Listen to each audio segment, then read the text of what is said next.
Welcome everyone to the Health and Human Services Finance Committee. Today we are going to be taking public testimony on the Omnibus Finance Bill.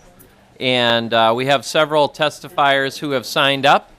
And if you haven't gotten one of these, I believe they are available to see the lineup. Since we do have quite a few testifiers, if we could have kind of the people on deck sitting in the back, or if we have other chairs that we can kind of tee up for people so that we can maximize our amount of committee time for testimony. So if we could do that, that would be great. The game plan for the day is to hear the public testimony. We're going to keep testimony to around 2 minutes, and as you can imagine by looking at the sheet, we're going to have to try to adhere to that as much as we possibly can without being rude to the testifiers. So we will be adhering to a clock, so I appreciate everybody's attention to that and consideration for the other testifiers who will be here.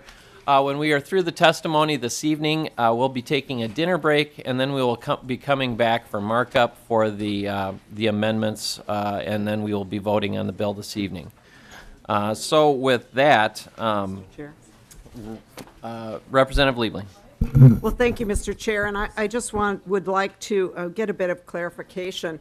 The first two testifiers on the list here are the two commissioners of the two agencies that are most impacted by this bill. So is it your intention to only give them, I think you said 2 minutes? Or, because a lot of the, I don't know, even if they, with no interruption, I don't know how they could really speak to this bill in 2 minutes. I certainly understand your concern about the other folks on the list. And then secondly, I just did want to say to the public that although it may look like the table's a little bit empty, that there are other committees going on, and that some members, I know Representative Loeffler is in the tax committee at the same time. There are other committees that will be going on. I think others, I know Ways and Means will start up at 7 this evening, so there will be, members will be multitasking, and I just don't want anyone to think that they're not here because of lack of interest or concern to hear the testimony that will be presented in the committee. Yeah, I appreciate that, Representative Liebling, and in fact, Ways and Means will start at 1 o'clock, and one of the things that we're going to be doing is addressing the adjustment in the targets, one of which will be for this committee, so I will be having to go up briefly for that. So members, as Representative Liebling points out, will be in and out, but do want to hear from the testifiers. And if there are questions for Commissioner Jessen or the other folks, we will certainly be taking those. Representative Murphy. Thanks, Mr. Chair. Just a couple of things. So as people are testifying, and I know we want to move our way through this, but if members have a specific question to a testifier, that'll be fair game, won't it? Yes, Representative Murphy, just kind of as always, we're going to try to keep her moving along, but if certain things come up or if there's a specific question for a testifier, of course, members are encouraged to do that. But we do want to make sure that we adhere to our time frame, and some realizing that there's a lot of folks on the list, many of whom are not paid lobbyists, but have traveled here and taken the day, so we want to make sure that we're particularly considerate for their time. And Mr. Chair, just one last question. I'm wondering if you can preview for the committee what's going to happen in Ways and Means. We know from the floor debate that there's going to be additional money added to the bill, and I was just wondering if you could help us understand what that is. That's good. It's an adjustment to our overall target, and at the bottom line, the last number would be, yeah, our target adjustment is $1.008 billion. So we went down a little bit, and the difference is 139 million, which will be the difference that we're going to be voting on in Ways and Means in a few minutes. And then, Mr. Chair, is that already reflected in the spreadsheet, or then will be a spreadsheet? Yes. It's already reflected in the spreadsheet? Yep. Okay. Thank you, Yeah, Mr. Chair. And Mr. Chair, Representative Liebling. thank you. You didn't respond to my question about the commissioners, and if they're up first, you and I at least are going to have to be leaving to go down to Ways and Means, or up, I guess. So I just am wondering what your intention is there, because certainly I think we'll want to hear more than 2 minutes from each of them. And personally, I would very much like to be here to hear what they have to say. So, and I take to heart your concern about people who have traveled here, and we shouldn't make, the people who aren't paid to be here shouldn't have to sit here all day. So I wonder if it would make some sense to rearrange the schedule a bit, or at least let the commissioners start and then come back so that we can spend some time with them, because I think their input on this bill is going to be extremely important.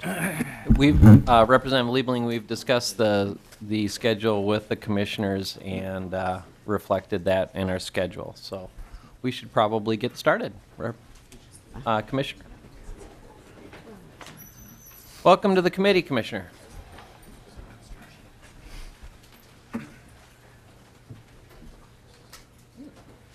Thank you, Mr. Chair. Members, my name is Lucinda Jessen. I'm Commissioner of the Minnesota Department of Human Services. So I have a few remarks I'd like to share, if I may, and I will look to you, Mr. Chair, to let me know when I'm going over, or if you want to interrupt me with questions. Commissioner, as Representative Liebling said, we put you at the beginning, and hopefully that you can make some groundwork remarks and also field any questions. So that was the purpose for putting you up at this front, and I know that members may have some questions for you, and also we're very interested in your viewpoint on the bill as well. Please continue. Thank you, Mr. Chair, members, and thank you for all of your hard work on this bill, which I spent a lot of time with over the weekend, and all the committee hearings leading up to this. Now, I think a strong and successful human services program is founded upon the principle of creating stability in the lives of the people that we serve, both economic stability for folks in our child care assistance and welfare programs, and increased engagement in communities for seniors and people with disabilities.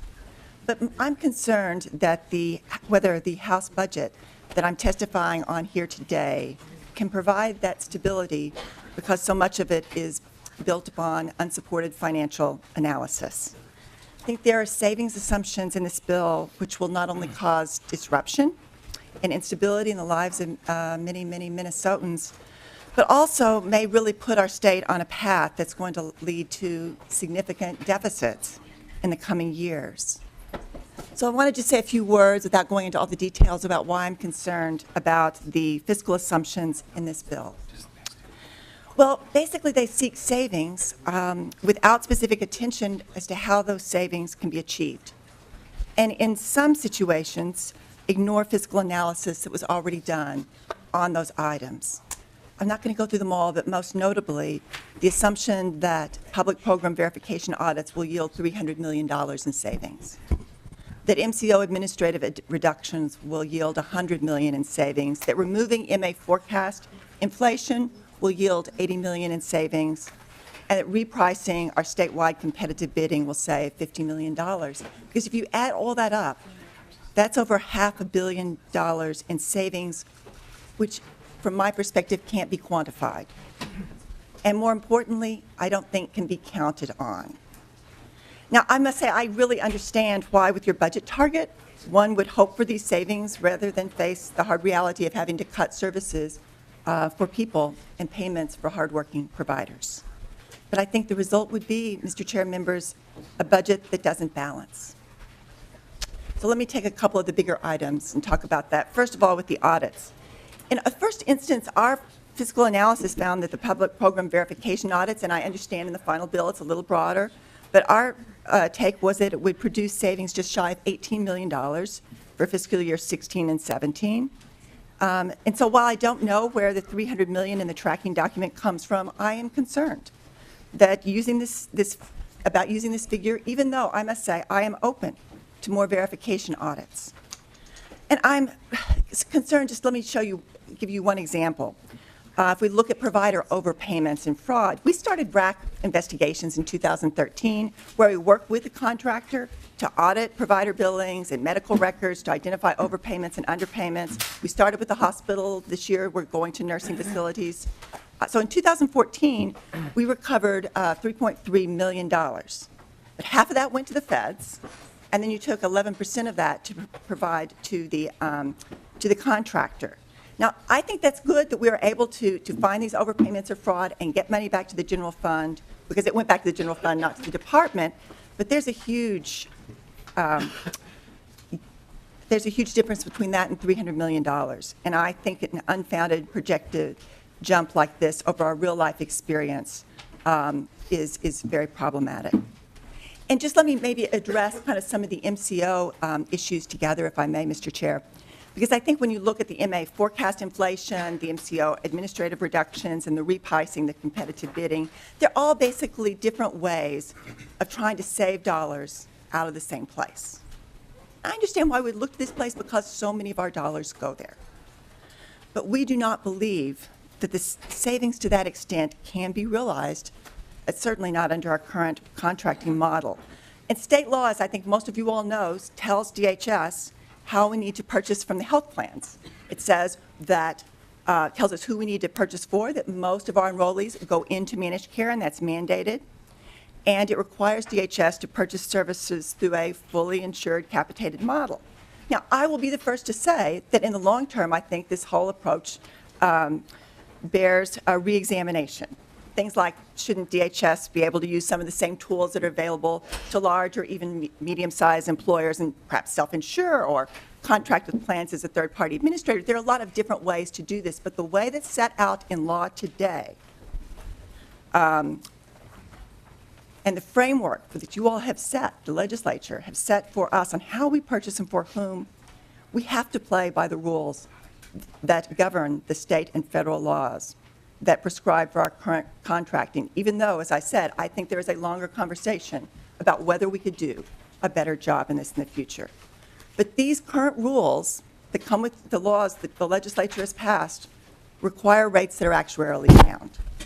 And we have really pushed, I think successfully within the current framework, to try and bring and hold MCO rates down. And as far as administrative expenses and repricing competitive bidding, there may be smaller savings that can be achieved by applying stricter criteria of eligible expenses or expectations of increased efficiencies. But the simple truth is that the savings that are projected in these proposals are without foundation today.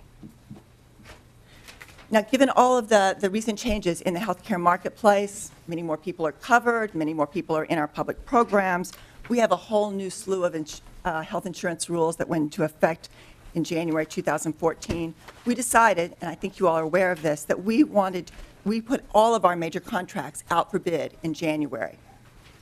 After all those changes, we want to see whether we can get better value through a competitive bidding procurement. And our price bids are due June 1. So we will have a better sense of what the rates may look like then. But we don't have any reason beyond speculation to project the savings set out in this budget. I also want to say, from my perspective, I very much oppose the $135 million shift in managed care contract payments. And I'd also note that if we want to have a broader conversation about how to do a better, move and make improvements in our contracting, that this payment shift tends to lock us in to the way we're doing business today.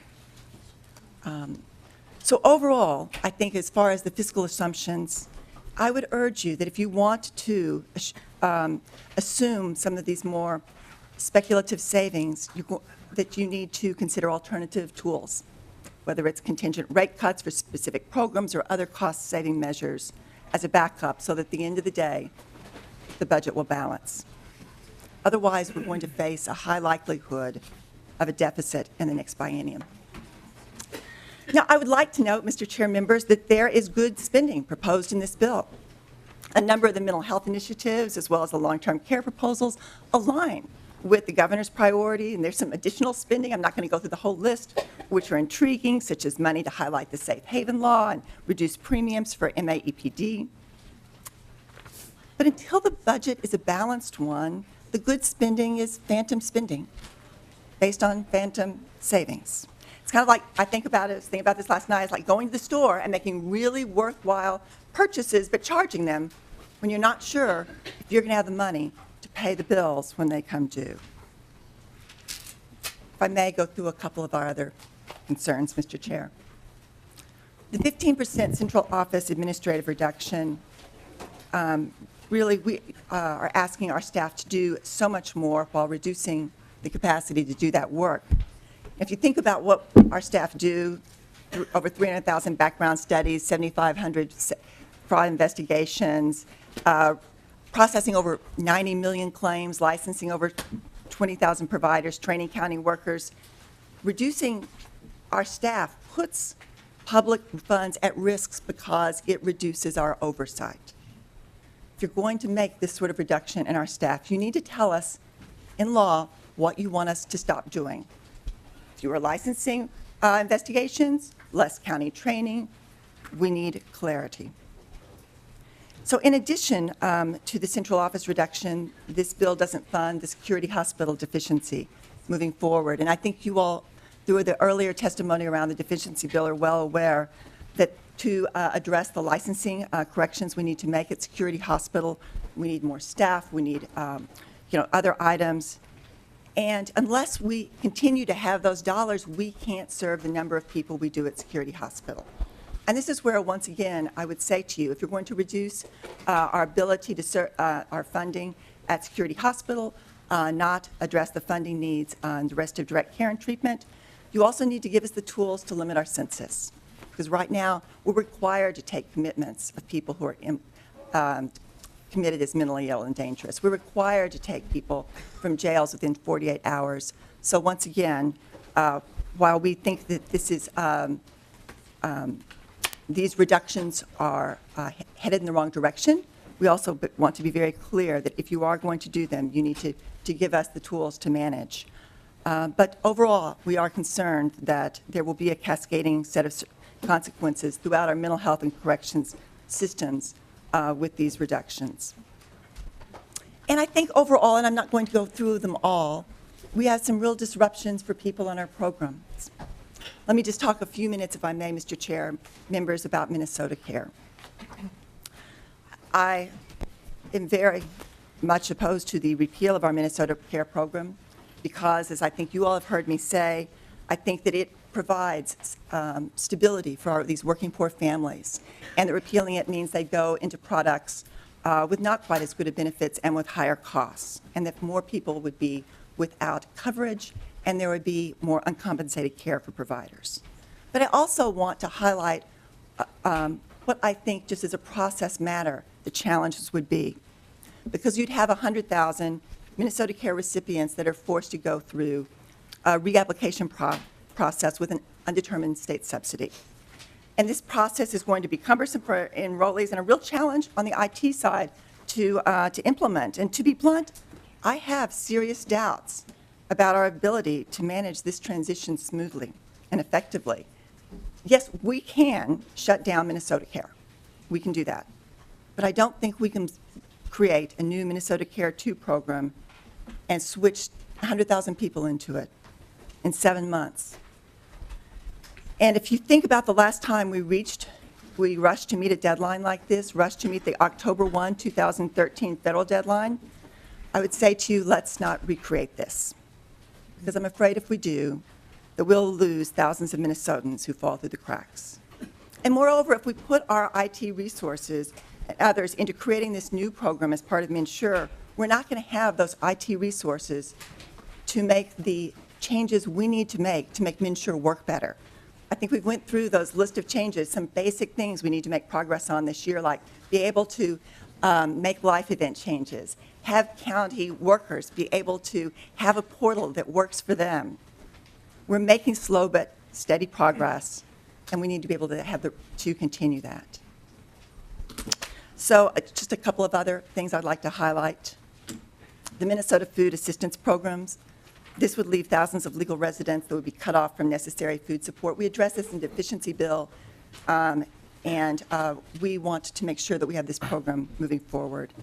But I think overall, and I won't go through them all, we really are, in this budget proposal, are missing an opportunity. With a surplus, we have an opportunity to do better for children in our state. We have this increasing number of children living in poverty over the last 10 years, and over 75,000 of them living in deep poverty. And this bill does not take advantage of that opportunity and help those children and their families with ladders out of poverty. And I'm particularly concerned that it doesn't address the recommendations of the Governor's Task Force for Child Protection, where there's, we believe, wide bipartisan agreement that it should be a high priority. So to see the funding at a low level is disappointing. And I'm putting together a letter that will go through a lot of more line-by-line items, but I do want to just mention one final matter, and that is the failure to have a care proposal in this budget. There's not an option to not spend any more money on our care. Those are our chemical dependency treatment facilities and our direct care and treatment. The governor's proposal would say, let's fix this on an ongoing basis. But just if we wanted to run them exactly as they are today, that would take $10 million more. But if we wanted to close them down, that costs money too because of the severance costs and their shutdown costs. So with care, doing nothing is not, Mr. Chair, members, an option. As I said, there's some other kind of must-haves, just to keep the lights on at the Department of Human Services that I will outline in my letter to you. Things like, there's an Eighth Circuit case that tells us we have to treat assets for long-term care eligibility differently, or we need to have, insurance available for foster parents. I'll go through those details in my letter, but just want to end by, well, first of all, saying thank you for having me here and letting me talk with you about this. I really do appreciate it, and thank you for your hard work, and we look forward to working more with you. Thank you, Commissioner, and thanks to all of your hardworking employees that have done such a great job and worked so well with our committee over the course of the year. We do appreciate that, and all of the folks working for you, and particularly the direct care workers out taking care of Minnesotans. All right, thank you. Representative Murphy. Thank you, Mr. Chair. I appreciate that. And good to see you, Commissioner Jessen. First question I had, and it is about the transition, the repeal of Minnesota Care and the transition to MNsure. And that has been characterized by some as a reform to our public programs.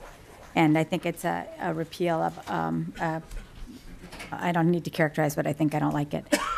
But my question for you is this. There was a proposal that came from the governor to pull together a task force, and not everybody likes task forces, but a working group that would look at what a next generation of our programs should look like, to spur new ideas or thinking, or to evaluate where we are. And that had a price tag on it, and it's not included in this. And I think that it has been argued by some that effort by the governor is his signal that he's open to reforms like ending Minnesota Care. And I'm just wondering if you can help the committee understand his thinking, or your thinking on behalf of the administration about the aim of looking at the future and reform versus the repeal. Commissioner Jessen. Mr. Chair, Representative Murphy, I'm happy to. The governor and I are very committed to our Minnesota Care program. We feel that this has been a good program for low-income working adults for over 20 years, and we're very committed to that. The governor sent this letter because we have some real opportunities and some challenges, but some opportunities mostly over the next couple of years.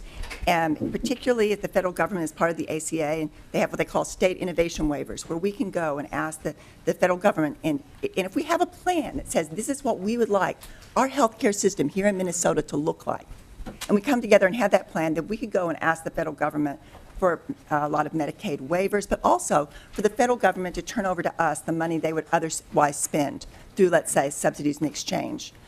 So that is an opportunity to step back and think fresh about what we want our public programs and perhaps beyond that to look like. And I think the governor thinks that that should be done on a very bipartisan basis, and that when we're looking at that, we'll also, through the next 6 months, have some more information about what that means for MNsure, for an example. Particularly with a Supreme Court decision that is out there questioning the constitutionality of the subsidies through the federal exchange, a lot of uncertainty around the ACA, but also we'll have a lot more idea in the next 6 months as we have a chance to look at these big picture changes which are intertwined at enrollment and at costs. This is a time, the last couple of years, of a lot of volatility in the healthcare market with all of these changes. And looking at how that plays out and taking a plan, a holistic plan moving forward, the exchange with our public programs, with what we ought to be doing, as I was suggesting before, in our care delivery system and our payment reform efforts. It's hard to do one of those without doing them all. That's what the governor would like us to come together and do on a bipartisan basis. And thank you, Mr. Chair. And Commissioner Jessen, is it fair to say that while the governor is open to change in the future, he's not open to the reform that's proposed in this bill? I think the governor is very committed to Minnesota Care as it is today. I'm sorry, Mr. Chair. And Mr. Chair, just one more question, please. Commissioner Jessen, you made mention of a small amount of money in the current bill dealing with child endangerment and the work that is coming out of that task force. And I think that references to the $1.7 million to fund legislation that we've already passed. Is that accurate? Commissioner Jessen. Mr. Chair, Representative Murphy, that's my understanding. And Mr. Chair and Commissioner Jessen, so the $52 million that was requested to really do the work that the state needs to do on child protection, that's not in this bill. That would it be fair to say that we're leaving that work of the task force behind at this point? Commissioner Jessen. Mr. Chair, Representative Murphy, what the initial amount, which is in this budget, it would cover the costs at the Department of Human Services that were part of the initial recommendations to do more training and oversight at the state level. What it doesn't fund is the work at the county level to do that and work to fund at least the initial recommendations of the task force or some of the additional services that are called for. Okay. Thank you, Thank Mr. Chair. Representative Liebling. Thank you, Mr. Chair, and Commissioner, thank you. You covered the field, I think, pretty well on some of the statements that you made, and I would say your analogy to going to the store with a credit card and not knowing if you'll be able to pay, I guess it made me think seems to me it's almost a little bit more like writing checks on an account into which you've deposited checks that you have no reason to believe will clear. And you're writing new checks to pay for new things based on that money that may not be in the account. I wanted to ask you, though, about one particular area of the budget where I noticed that the governor had several proposals and the House budget has zeros, and that is with the Minnesota Sex Offender Program, which we know is an area that none of us really likes to talk about or deal with, but we know that there's a court case going on and that there's some thought that the federal court might order us to do some things which certainly the court has no means to pay for. We will be paying for them, whatever they are. And I wonder if, given that the House has signaled that it is not prepared to put forward any dollars to deal with that problem in whatever form it comes to us, I wonder if you had any comment on that, or if the department has any contingency plan, or if you can even give us just sort of an update on what's going on in that area. Commissioner Jessen. Mr. Chair, Representative Liebling. Well, as far as an update, the trial testimony was completed at the end of the third week in March. The final closing briefs were submitted just last week, I believe, and Judge Frank said he would rule within 60 days of getting those briefs. So it doesn't mean he'll take the full time, but he committed at least in open court to making a ruling by the middle of June. The department, we strongly, working with the Attorney General's office, strongly defended the constitutionality of this program in court. But I don't think it's a secret that the court and other filings the judge has made has questioned that. The proposal that was in the governor's budget around this doesn't pretend to say it would address all concerns somebody might have, including the judge. But what it did was say, here are recommendations that task force after task force and expert after expert have recommended, at least biannual evaluations of every client, making sure that people who can live in a secure but less restrictive alternative have that available.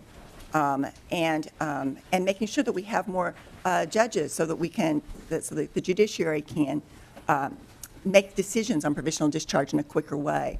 So it was in some ways a limited approach, and a targeted one, and one we thought that assuming we win the lawsuit, we should be doing those things, and that's what all of the experts and our own staff have told us. Thank you, Commissioner. Let's see. Representative Schoen? No, Representative Allen? Thank you, Mr. Chair. Question for Commissioner Jessen about the TANF funds and how this proposed budget shifts those TANF funds to the general fund, and is there precedent for that? And also, what missed opportunities here? We had the task force on how those TANF funds were being spent and used. Could you comment on that, please? Commissioner Jessen? Mr. Chair, Representative Allen, so the bill, as I understand it, does reverse course for a lot of our low-income children and families. And not only doesn't kind of provide assistance for those on the child care assistance wait list, but it does transfer, as you suggest, funds, which is, as I think you're suggesting, Representative Allen, is the opposite of a recent task force recommendation on TANF funding, as well as the governor's budget. But, as far as the history of TANF funding, I think I'd have to, Mr. Chair, Representative Allen, get someone who knows more to come up here and provide that history to you, because I just don't know it as I sit here. Thank you, Commissioner Jessen. And we do thank you for your time today. And Commissioner Ellinger, if you'd like to come up. I just want to respond to a couple of things. Number one, we're going to have a disagreement on how we're going to pay for low-income Minnesotans' private health insurance. 49 other states have one way to do it. We have two ways to do it. One of them's not working so good, and the other one's not paid for. So we need a plan that Minnesotans can depend on and that they can afford for their health care for themselves and their families moving forward. We put a proposal on the table that we're trying to move in that direction, and I would welcome the governor's help in doing so. Understand that the Senate today has decided to change the way that they're paying for Minnesota Care, I think correctly realizing that it is not paid for currently moving forward, and that will precipitate large tax increases or major shifts moving forward if we're going to keep that the way it is. So I think everyone's under the understanding that this is not sustainable moving forward, and I look forward to discussions with you and your department, the governor, as we move ahead. Thank you. Thank you, Mr. Chair. Commissioner Ellinger, welcome to the committee. Please introduce yourself for the record and proceed. Mr. Chair, members of the committee, I'm Ed Ellinger, Commissioner of Health, and I appreciate the opportunity to share some thoughts with you about the House Omnibus Health and Human Services Bill. As you're well aware, Minnesota has a national reputation for healthy people and healthy communities, and this didn't happen by accident. It happened because we have a history of investing wisely in public health and developing and implementing a successful model of partnerships with state and local leaders working together on shared goals. While I appreciate the difficulty of developing a budget that meets many competing needs, the House Health and Human Services proposal is a bad mix of cuts to vital services and deferred investments in our future well-being. This bill, if enacted, would decimate the partnerships the state has formed with communities around the state, hurting individuals and families that you represent, and setting us down a path that leads to mediocrity and less than optimal health. These cuts don't affect only the Twin Cities. The bill cuts $45 million in grants to your local communities. These cuts hurt seniors in southern Minnesota whose long-term care facilities have weaker oversight. They impact young families in Worthington struggling to protect their kids and give them a healthy start in life. The cuts laid out in this bill would slam rural Minnesota particularly hard and take away money your communities use to lower your constituents' health care costs and to protect vulnerable groups such as seniors in assisted living centers and victims of sexual trafficking. With this bill, you're not only refusing to fund the governor's budget, you're throwing away the very tools that have been proven to be successful in making a real difference in the health of Minnesota. Let me go through some of the impacts. In family home visiting, the House eliminates $15.6 million in funding for family home visiting services throughout the state, which will eliminate services for 6,800 at-risk families with young children. This certainly is a short-sighted cut to a program that returns $5.70 for every dollar invested through long-term reductions in Medicaid, cash assistance, and food support. For vulnerable adults, the bill fails to fund the governor's recommendation to protect vulnerable adults living in nursing homes, boarding care homes, and supervised living facilities throughout Minnesota. Without these funds, we will be forced to significantly reduce our enforcement of the Vulnerable Adults Act, which protects seniors, veterans, and other adults from maltreatment and neglect. Without these funds, we cannot maintain the staffing needed to investigate and resolve all complaints of actual harm. In the area of local public health grants for Greater Minnesota, the partnership between the Minnesota Department of Health and local public health agencies has been a model for the country. It is this partnership which has helped make Minnesota one of the healthiest states in the nation. Over time, the burden of fulfilling these public health responsibilities has shifted from the state support of 22% in 1979 to 7% today, a continual reduction in state support for public health. The governor's proposal is an important step to rectify that imbalance for community health boards in Greater Minnesota. In the area of the Statewide Health Improvement Program, or SHIP, anyone who is concerned about rising healthcare costs should be concerned about decimating the resources Minnesota communities have used to turn the curve on physical activity, obesity, and tobacco use. These cuts aren't to some mysterious MDH slush fund. They're cuts to programs with a proven track record that provides your communities with funding to implement projects they decide that they need to improve their health. Targeting SHIP cuts is ironic in this era of performance metrics and return on investment. Consider obesity. Rates in Minnesota for both adults and children have stabilized since 2010, while rates in other states around the country have increased. This bending of the obesity curve in Minnesota has resulted in an estimated $265 million in obesity-related medical expenses. I've shared with you a graph that points out the obesity rates compared Minnesota with our surrounding states. We have turned the curve on obesity, while the other states continue to show rises in obesity. This is because of the SHIP program, working with communities throughout the state. So for every 10-year-old at normal weight, rather than obese weight, we, as a state, save an estimated $19,000 in direct medical care costs over the child's lifetime. SHIP has not only turned the curve on obesity, but has done the same thing with tobacco use. Youth and adult smoking has fallen dramatically. This decline matters because for every 1% decrease in the population of current or former smokers in Minnesota, there is an associated annual savings of $110 million. One of the best parts about SHIP is how it supports community-driven initiatives and leverages resources. Over the last 18 months, more than $23 million in grants has been leveraged through the federal government, cities, community organizations, and foundations, thanks to the success of SHIP at the local level. Regarding the administrative impacts of this bill, the Health Department is one of the largest state agencies with a staff of nearly 1,500 staff in 3 metro and 7 greater Minnesota locations. This budget takes a big chunk out of the funding that we use to soundly manage the resources entrusted to us by the state legislature and the federal government, as well as our operations in every part of the state. We could close all 7 of our offices in greater Minnesota, and the rent savings still wouldn't be enough to absorb the reduction of this size. Our administrative budget pays for the staff who conduct fraud investigations, provide grants management training, ensure legal compliance, and provide technical expertise to our local partners, among the many other important duties to ensure sound public health programs.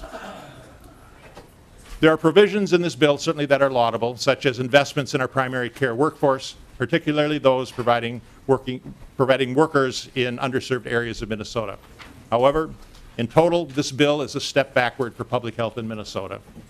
I urge you to reconsider this approach for the sake of your communities and your constituents all around the state, and particularly those in greater Minnesota, which would feel much of the pain of these budget cuts. Certainly, my staff and I are available to continue to discuss these ideas and others, and we look forward to working with you to create a budget that protects the health of all Minnesotans. Thank you. Thank you, Commissioner Ellinger.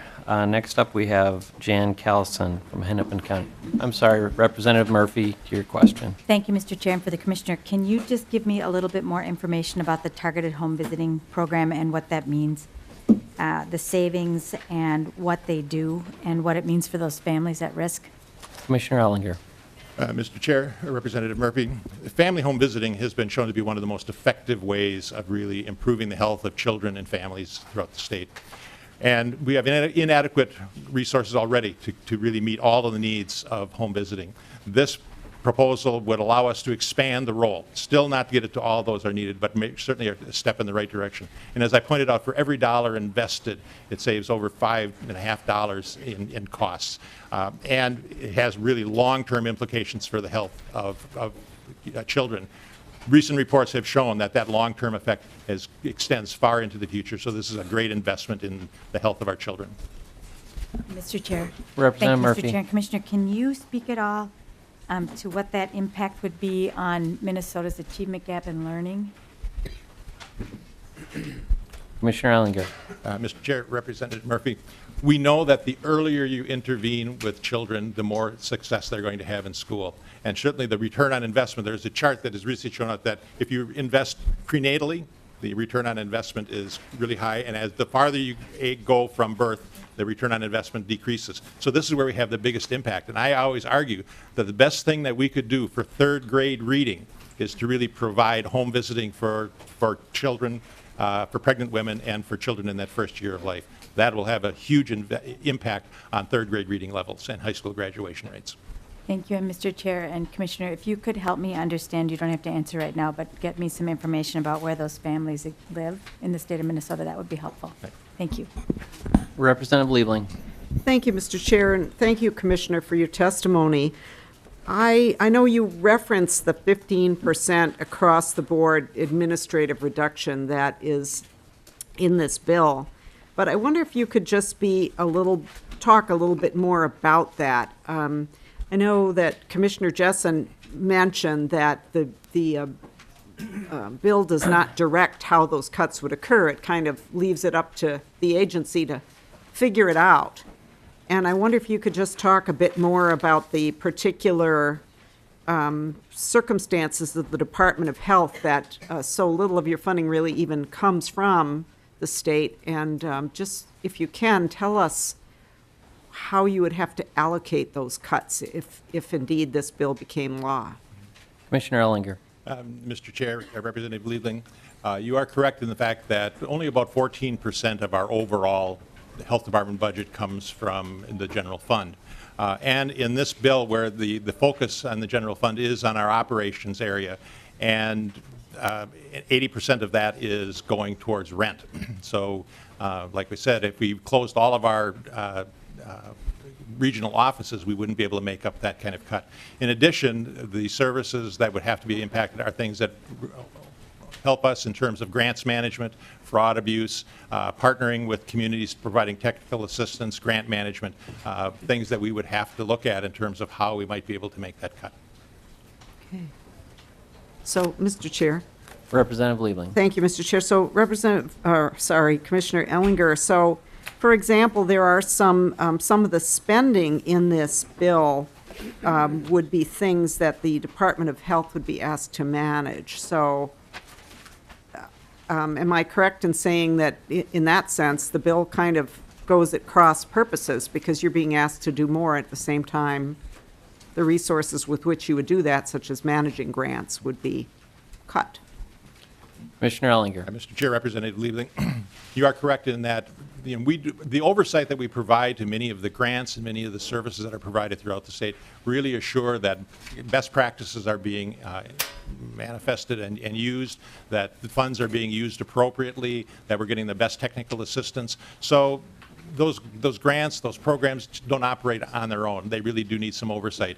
And with this kind of cut, our oversight and evaluation of those programs would really be markedly impaired. Okay, thank you. Thank you, Commissioner. Next up, we have Jan Callison from Hennepin County. Please come to the table. Introduce yourself for the committee. Yeah, Mr. Chair, I think you missed one there. We're going to keep going. Welcome to the committee. Please introduce yourself for the testimony. Good afternoon, Mr. Chair, members of the committee. My name is Jane Callison. I'm the chair of the Hennepin County Board of Commissioners, and I'm pleased to have the chance to speak with you this afternoon. I believe that we at Hennepin County share many of your goals for Minnesota, that we agree with you that vulnerable citizens, such as abused and/or neglected children, need to be protected, that treatment needs to be provided to those with mental illness, that we should remove barriers from folks who want to work and lead productive lives, and that smart government requires transparency, cooperation across different government levels, and focus on the long term. Further, we believe we are partners with you in achieving these goals, and that we are uniquely situated, as your partners, to provide information to you about what works and what does not. So I want to start by thanking you for some of the provisions in this bill. We are happy to see that the governor's recommendation to shift even greater regional treatment center costs onto counties was not included. We are also pleased that funding for the Minnesota Poison Center has been included. Thank you. I do have concerns, however, with how other provisions of this bill will negatively affect people who live in Hennepin County and throughout the state of Minnesota. First, we would like to see the governor's proposal for increased capacity for individuals with complex conditions included. This proposal would provide a place to discharge clients who today cannot move out of Anoka Metro Regional Treatment Center because there are no private providers who can provide care to this type of very complex client. AMRTC does not just serve clients from the metro area. Clients with complex needs are treated there from all over Minnesota. When these clients cannot safely be discharged, counties and county taxpayers pay very high daily rates for a client's care. Second, we are disappointed that there are no funds to assist counties in complying with the new requirements of the child maltreatment legislation moving through the legislature. Funds in this area were cut in the past during budget deficit years. Requiring new responsibilities at the county level without adding enough funds to help us fulfill those responsibilities works against the goals of this legislation because caseloads will grow even larger. Third, basic sliding fee childcare has no increase in this budget at a time when waiting lists are longer than ever. Low-income families who want to work are prohibited from doing so because of the cost of childcare. We should help these families achieve self-sufficiency by encouraging work through childcare assistance. In Hennepin County, the waiting list is almost 4,000 families, or over 9,000 children. Fourth, we hope that a proposal for data sharing between the welfare system and the healthcare system can be included in this bill. We have worked very hard to remove a state fiscal impact in this proposal. This is an important healthcare reform tool that we need at the local level in order to hold down healthcare costs. We also had hoped to see reform of the group residential housing program to allow 6-month reporting of income for clients who are able to return to work. The current system costs counties and the state unnecessary administrative costs, provides a disincentive for clients to work and for housing providers to want clients who do want to work. This could be solved. Doing so would produce savings to the budget. Again, Mr. Chair, thank you, and members of the committee, for your work on this legislation and for hearing our concerns. Thank you. Next up, we have Jim Carlisle from the Consortium of Citizens with Disabilities. Welcome to the committee. Please introduce yourself for the record.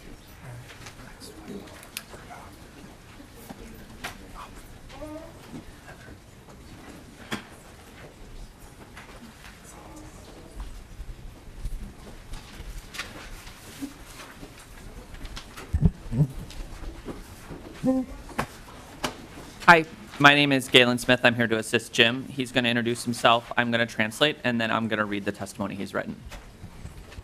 Thank you. My name is Jim Carlisle. My name is Jim Carlisle. I live in West St. Paul. I live in West St. Paul. I am a 78-year-old tax accountant. I currently serve the tax-paying public using the work incentive program called Medical Assistance for Employed People with Disabilities, or MAEPD. While working with this program, I'm allowed to pay a monthly premium to receive medical assistance, including attendant care. These services are essential to my independence. This program has allowed me to accumulate a comparatively small retirement fund, build a wheelchair-sized home, and purchase an accessible vehicle. The real estate taxes, insurance, and maintenance on these assets take much of my modest income. Last year, my MAEPD premiums jumped from $43 to $118 a month. That was a 277% cost increase while my income stayed steady. This increase puts my independence at risk. I want to thank the members of this committee for including a repeal of the MAEPD premium increase in this budget bill. Bringing premiums back to where they were before the increase will allow me and many other hardworking, low-paid Minnesotans to continue to maintain our coveted independence. Thank you for your support and for listening to my testimony. Thank you for coming to the committee today, and thank you for your testimony. Next up, we have Roberta Oppheim.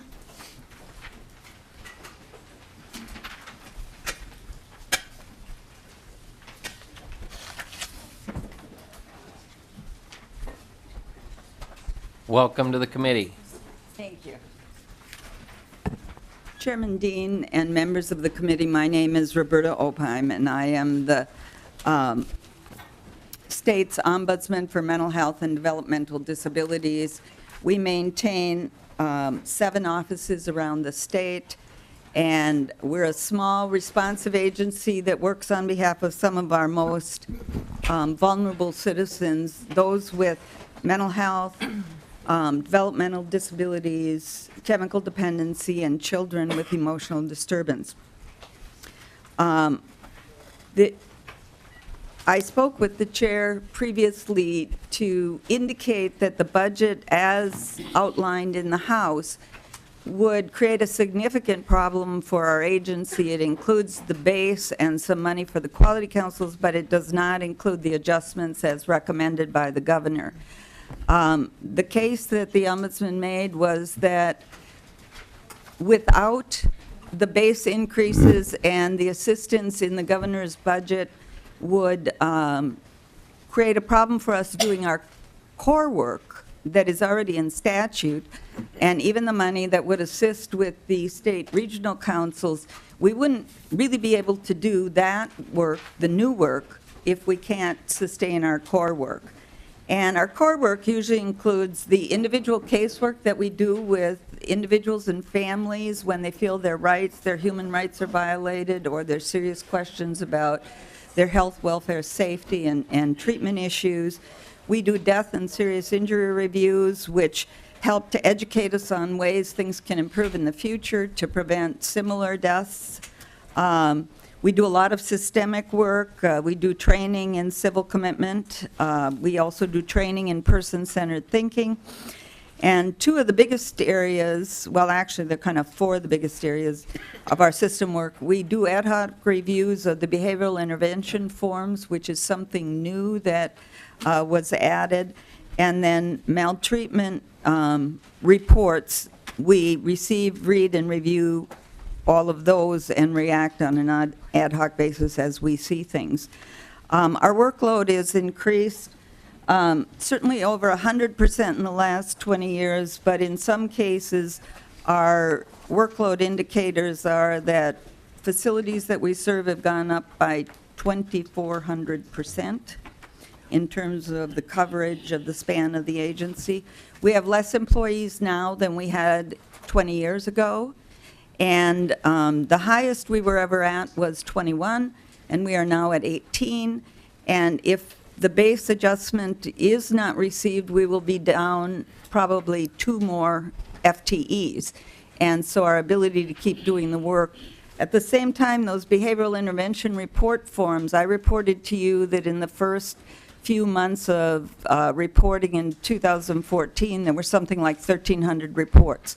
The latest review of statistics shows that as of March, there were 16,000 reports of behavioral interventions, which is something I think we're learning a lot from based on how do we eliminate the use of seclusion restraint and what are some of the alternatives, and we can provide information in that area. So I guess basically what the 2 other things that have significantly affected us are the Jensen Settlement Agreement. We are an advisor to the court and the parties in the Jensen Settlement Agreement, and I don't think I've ever attended so many meetings in my entire professional career, trying to get that going, working with DHS to try to make it work on behalf of those citizens. And then part of the Jensen Settlement Agreement is the Olmstead Plan, and I'm a member of the Olmstead Subcabinet, and that will that takes away some of the time I have to devote to my regular ombudsman duties. So I guess I would implore the committee to give serious reconsideration to the people that we serve, the vulnerable adults we service, and provide us with what the governor had approved in the governor's budget. Thank you. Thank you, Ms. Opheim. You do a great job advocating on behalf of your clients as well as your department. You do a Thank great you. job. We Thank you appreciate very that. much. Next up, we have Barb Lindberg from NAMI. Welcome to the committee. Please introduce yourself for the record and proceed. And then on deck, we have Rich Kerman. Mr. Chairman, members of the committee, my name is Barb Lindberg, and I am on the Board of Directors for NAMI Minnesota. Sue Abderholden is traveling this week, so I'm providing NAMI's testimony on the Omnibus bill. First, I want to thank you for recognizing the importance of funding our mental health system. Our message this session is that we know what works, let's build on it.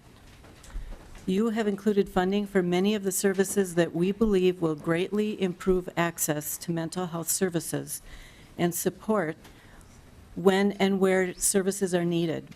This includes expanding crisis teams, crisis beds, respite care, and supportive housing. It also includes filling the gaps in new services such as psychiatric residential treatment, and examining the impact of requiring constant supervision as eligibility criteria for the Community First Services and Supports Program. As a mother of a son who lives with schizophrenia, I am especially thankful for the state funding for first episode programs, which will give hope for recovery for so many young people who experience the symptoms of mental illness for the first time. We cannot expand our mental health system without stable funding and addressing workforce shortages. We appreciate the study for rates, funding for psychiatrists, and asking DHS to look at how we can better use peer specialists. With nearly 700 people dying by suicide in our state, you have made a significant investment in the Health Department's suicide prevention program. NAMI also appreciates the language and funding to ensure that everyone committed to the Minnesota Security Hospital will go before the special review at least once every 3 years. We realize that these investments come at a price, deep cuts to central office staff, and the elimination of Minnesota Care. We have lost many staff in the mental health division due to retirements, and these positions have not been filled, making it difficult for timely implementation of changes that we have advocated for the past 2 years. Minnesota Care has what we call the model mental health benefit set, such as ACT teams, ARMS, CTSS, IRTS, the same mental benefits that are in medical assistance. These services help people work, and most private insurance doesn't cover them. NAMI Minnesota strongly believes that the Health and Human Services budget deserves a larger target, and we pledge to continue to fight for one. During the recession, the Health and Human Services programs experienced cuts. Now that our economy is doing better, we want to see funding increased in this area in order to better meet the needs of children and adults with mental illnesses. Thank you. Thank you for your testimony. Next up, we have Rich Kerman from Safe Passage for Children of Minnesota. Welcome to the committee. Please introduce yourself for the record and proceed.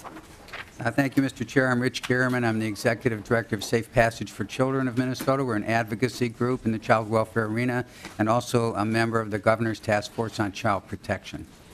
I'm here to request your support for the funds proposed by the Governor to implement the task force recommendations. And so first of all, let me remind us of how we got here. Last October, the Star Tribune published a series including the stories of 56 children who were killed by their caregivers since 2005, including the well-known story of Eric Dean. I have a handout here which I'd like to leave with you, which has some of those stories and some photos of all those children. I want to say that since then, at least 8 more children have been killed at the hands of their caregivers, most of them known to Child Protection, and the rest were known to the reporters who were mandated to report them. Now, the governor's task force focused and refocused the system on child safety.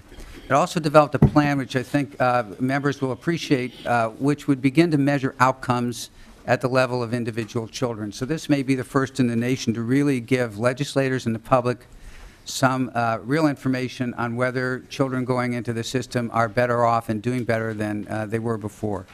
It also improved the Department of Human Services' capability to provide oversight and quality assurance, which are pieces that have been very lean in the system historically, and a solid plan to address racial disparities, which also are among the worst in the nation, as many of you know. Now, the task force was nonpartisan, members from both sides of the aisle, and also included many stakeholders and experts. And they were unanimous in their understanding that the current underfunding of the system jeopardizes the safety of our children in this state. Our volunteers have visited many of you individually and representatives in other committees. All of you pledged your support for the task force recommendations. But in order to support those recommendations, they need to be funded. As I think most of you know, Minnesota is the second lowest state in the country in terms of how much the state contributes to this program. Second lowest. And in addition to that, the state has cut $25 million annually from the budget over the last 12 or 13 years. The governor's budget merely restores the amounts that have been cut. Does not include funds to account for inflation or an expanded caseload, which I think we will expect as a result of the task force recommendations. I will send you a link to short bios of each of the 56 children who have been killed. And what I would ask you to do, I challenge you to do, is to read those bios. They won't take very long. And then after you've read them, come back and please reconsider your decision not to fund the governor's task force recommendations. Thank you. Mr. Chair. Excuse me, before you leave, Ms. Allen, Representative Allen. Thank you, Mr. Chair. Would the testifier talk about put this in a larger scope as well? Because I believe the statistics that came out for last year were that there were 74,000 children that were reported to Child Protection, and that I don't know how many of those were actually put in the system, but most of them are in the system due to neglect. And the task force, I think that you looked at the long-term impact of how having that many children that are in that have been neglected and how that causes sometimes it's not reversible, how that can have impact in school and just longer-term brain development. Could you speak to that? Mr. Gerber. Mr. Chair, Representative Allen, a couple of points. First, of those 74,000 children who were reported, Minnesota only screened in about 29%, which again is one of the lowest in the country. The average for states is over 60% screen in. And so while the number, many of those were neglect cases, were very severe neglect cases. And I think what Representative Allen is referring to is that the impact of serious neglect, particularly in infants and toddlers, is to basically put your brain development on hold. And that means that children who are trying to build their brains and be able to have cognitive and physical development, mental health skills, and behavioral health skills kind of get frozen in place, and it's very difficult over time to go back and fix that. And so it's really important to have effective responses from Child Protection as early as possible. And I would say that some of the testimony here in terms of early intervention by means of home visiting is one of the most effective ways and most cost-effective ways to really address that. Thank you. Next up, we have Rebecca Preston with the Brain Injury Alliance. Welcome to the committee. Please introduce yourself for the record and proceed with your testimony. On deck, we have Jessica Webster from Prosperity for All, and if you could just maybe get an on-deck circle, that would be great. Welcome to the committee. Hi, good afternoon. Good afternoon, Mr. Chair and committee members. My name is Rebecca Preston. I've lived with traumatic brain injury since being T-boned by a drunk driver in 2005. I'm a citizen advocate on behalf of Minnesota Brain Injury Alliance and the Minnesota Consortium for Citizens with Disabilities. Medical assistance or MA, the medical assistance or MA policy has personally affected me. I have experienced the MA income, asset, and spend down standards and am recently enrolled in the Medical Assistance for Employed Persons with Disabilities, or MAEPD. I'm grateful for these services and want to thank you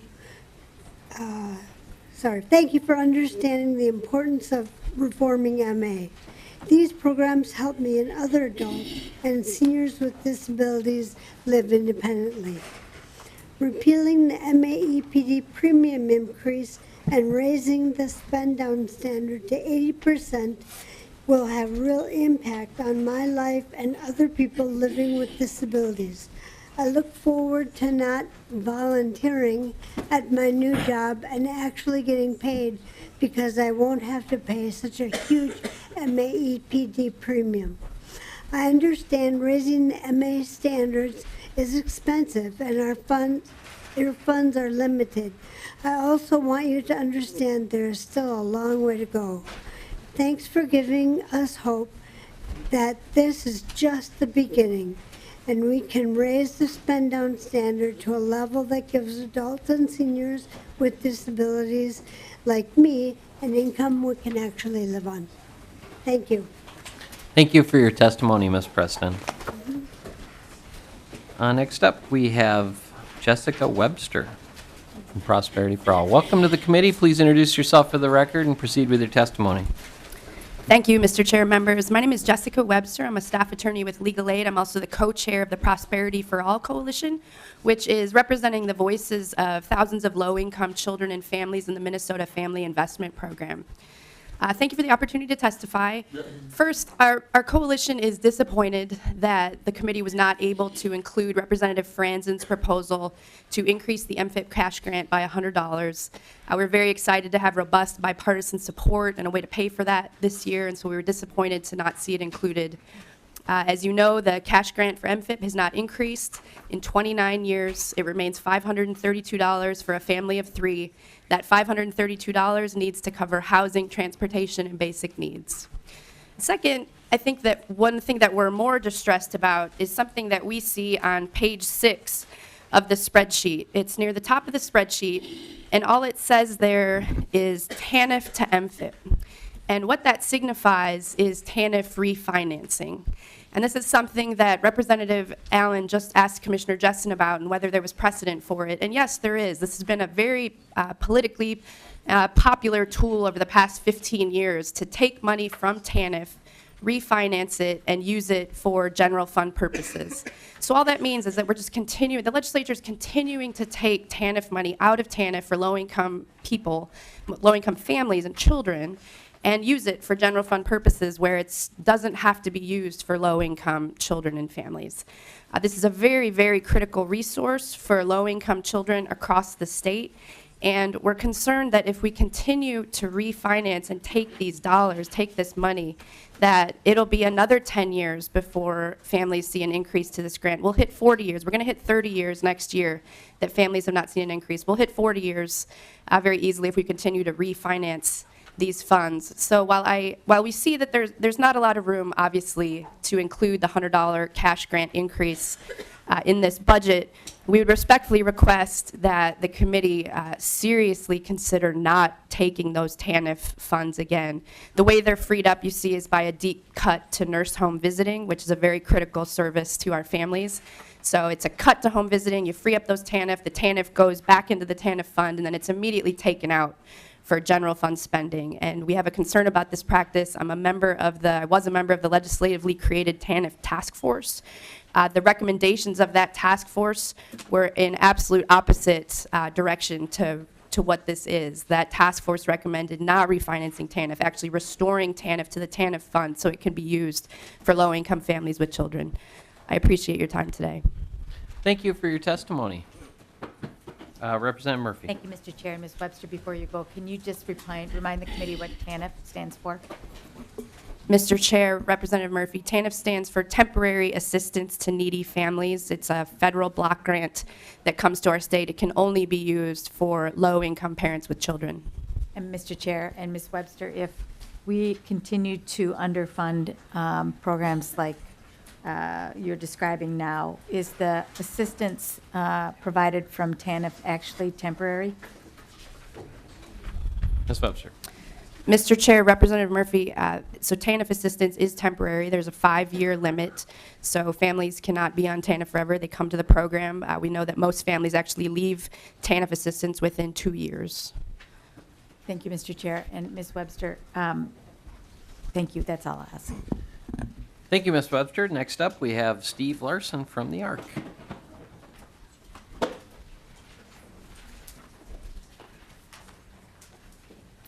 Welcome to the committee, Mr. Larson.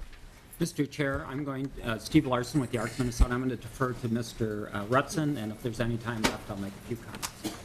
Welcome back to the committee, Mr. Rutson. Thank you so much, Mr. Chair and committee members. My name is Kurt Rutson. I'm with the ARC of Minnesota, and I'd like to just take a few moments to thank you so very much for funding the State Quality Council, which I was the chair for a number of years for that program. Great program.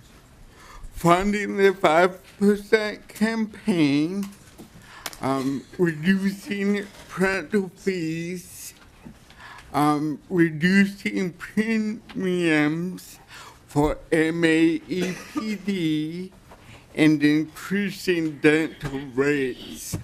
And I would strongly encourage you and ask you to keep funding these programs and others. They are detrimental for the disability community moving forward. And I want to thank you all again so much. I appreciate all that you do. Thank you. Thank you for coming back to the committee, Mr. Upson. Always good to see you. Anything else, Mr. Larson? Mr. Chair and committee members, just real briefly, just wanted to follow up on Roberta Opheim, the Ombudsman's request for fully funding the Ombudsman's office as an advocacy organization. We work with them on almost a daily basis across the state. They play a significant role in quality and protecting the rights of individuals with intellectual and developmental disabilities. One of the innovations that was presented this year, and we hope will be reconsidered, is funding for housing and supportive services for persons with disabilities. The ARC has helped over 1,200 people find places of their own, and this would make that task a little bit easier for a wide variety of persons with disabilities to live more independently. And finally, Representative Schomacher and Representative McDonald had introduced bills in regards to funding for self-advocacy and for training for the Omnibus for self-advocates. And we really think that if we were able to more fully fund some of the programs that would support self-advocates, we would save tax dollars in the long run. So we hope to be able to continue to work with you on those last 3 topics throughout the rest of the legislative session. Thank you. Thank you, Mr. Larson.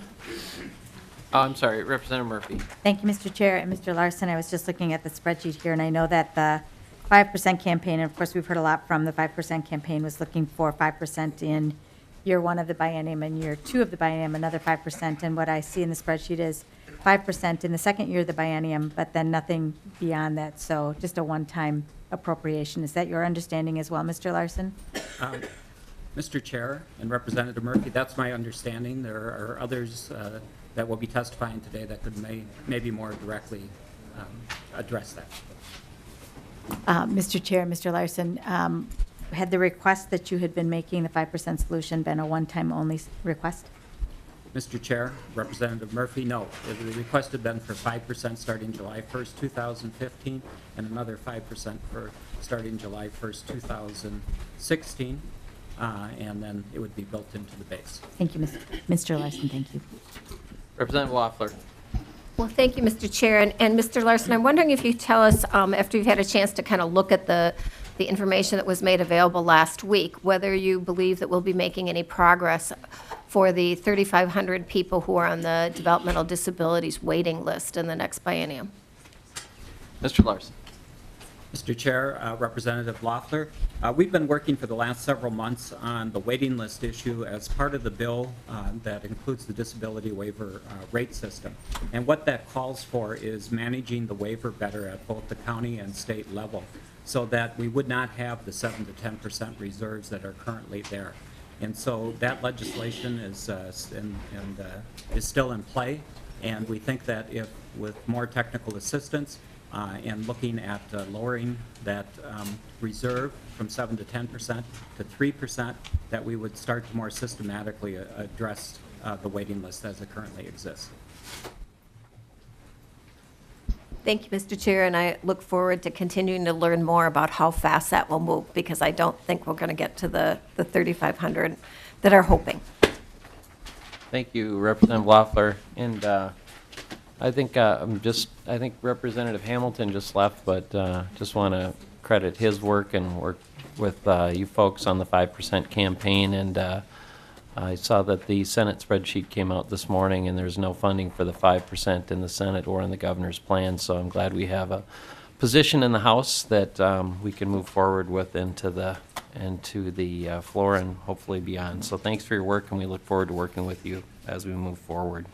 Thank you, Mr. Chair. Next up, we have Jan Malcolm from the Courage Foundation. Please come forward, introduce yourself for the record, and proceed with your testimony. Good afternoon, Mr. Chairman and members of the committee. My name is Jan Malcolm. I am the Vice President for Public Affairs at Allina Health, as well as President of the Courage Kenny Rehabilitation Institute Foundation. Really appreciate your time today. Within the challenging task of putting together the Health and Human Services budget, I want to thank you for your thoughtful consideration of both the larger nursing home payment reform bill and a specific provision recognizing the uniqueness of the Courage Kenny Transitional Rehabilitation Program. In the Aging Committee, some of you heard from Molly Kolstad, the wife of Isaac Kolstad, the Mankato football player who suffered a traumatic brain injury. Molly talked about the importance of the Courage Kenny Transitional Rehab Program to her husband's recovery and to the decades of life he still has left as a husband and father to his two small children. Last week, this committee heard from Kevin Smithers about his spinal cord injury and the importance of our program to his ongoing recovery. While both of these stories are amazing, they are not uncommon for the clients Courage Kenny serves in this transitional rehabilitation program, and they all share a common theme. This transitional rehabilitation program is the only skilled nursing facility in this region that could provide the level of care needed for these complex clients. And that's why I'm here today, to encourage you to do as much as you can to sustain statewide medical assistance access to this facility. Many nursing homes and healthcare facilities are special, and among our colleagues, we're glad that our colleagues recognize that the transitional rehabilitation program at Courage Kenny is unique among skilled nursing facilities. The bottom line is that our transitional rehabilitation program is unsustainable at the current rates and is facing a financial fiscal cliff in 2016 and requires additional recognition above and beyond the larger nursing home reform bill. While all nursing homes lose money, our transitional rehabilitation program can lose double or triple the average losses on a per client per day basis because of the level of complexity these clients face and the acuity of the population we specialize in. The transitional rehab program is a critically important bridge between inpatient hospital care and home-based care and is a very unique level of care, not only in this region but frankly nationally. You've all heard the 80-20 rule in healthcare. 20% of the population literally drives 80% of the cost. At Courage Kenny and the Transitional Rehabilitation Program, we specialize in those clients in the 20%, the highly complex. As you make difficult decisions over the next couple of weeks, I'd like to make the case very briefly for the excellent return on investment that this program gives the state medical assistance program. The transitional rehab program costs 1/3 the cost of an inpatient rehabilitation unit, which is where patients will likely get stuck for months without access to a program such as our transitional rehabilitation program. Our TRP program returns over 85% of the patients we serve into much less costly community-based settings instead of placement in long-term nursing home care. This is especially important when you consider the average age of our patients, people in their 50s with lots of years of life to live and contributions to make in the community. Because of the specialized and intensive rehabilitation services, patients are also helped to return to their highest level of functioning, therefore lessening their long-term medical and social support needs. This is especially critical with traumatic brain injury patients, where the first months after injury are so critical to regaining maximum function. Programs like the Transitional Rehabilitation Program are what make Courage Kenny a nation-leading rehabilitation organization. But the losses in the program also contribute to the need to make pragmatic business decisions about the client focus of the program. And more importantly, for the larger reform effort, which is so important to this committee and to the people of Minnesota, all organizations need incentives to serve the most complex populations and to innovate in new models of care. This is an incredibly valuable resource to the state of Minnesota, and with your support, we look forward to continuing to provide nation-leading care to this population for a long time to come. Thanks so much for your time. Thank you so much for your testimony. Next up, we have John Estrom. Welcome to the committee. Please introduce yourself for the record and proceed with your testimony.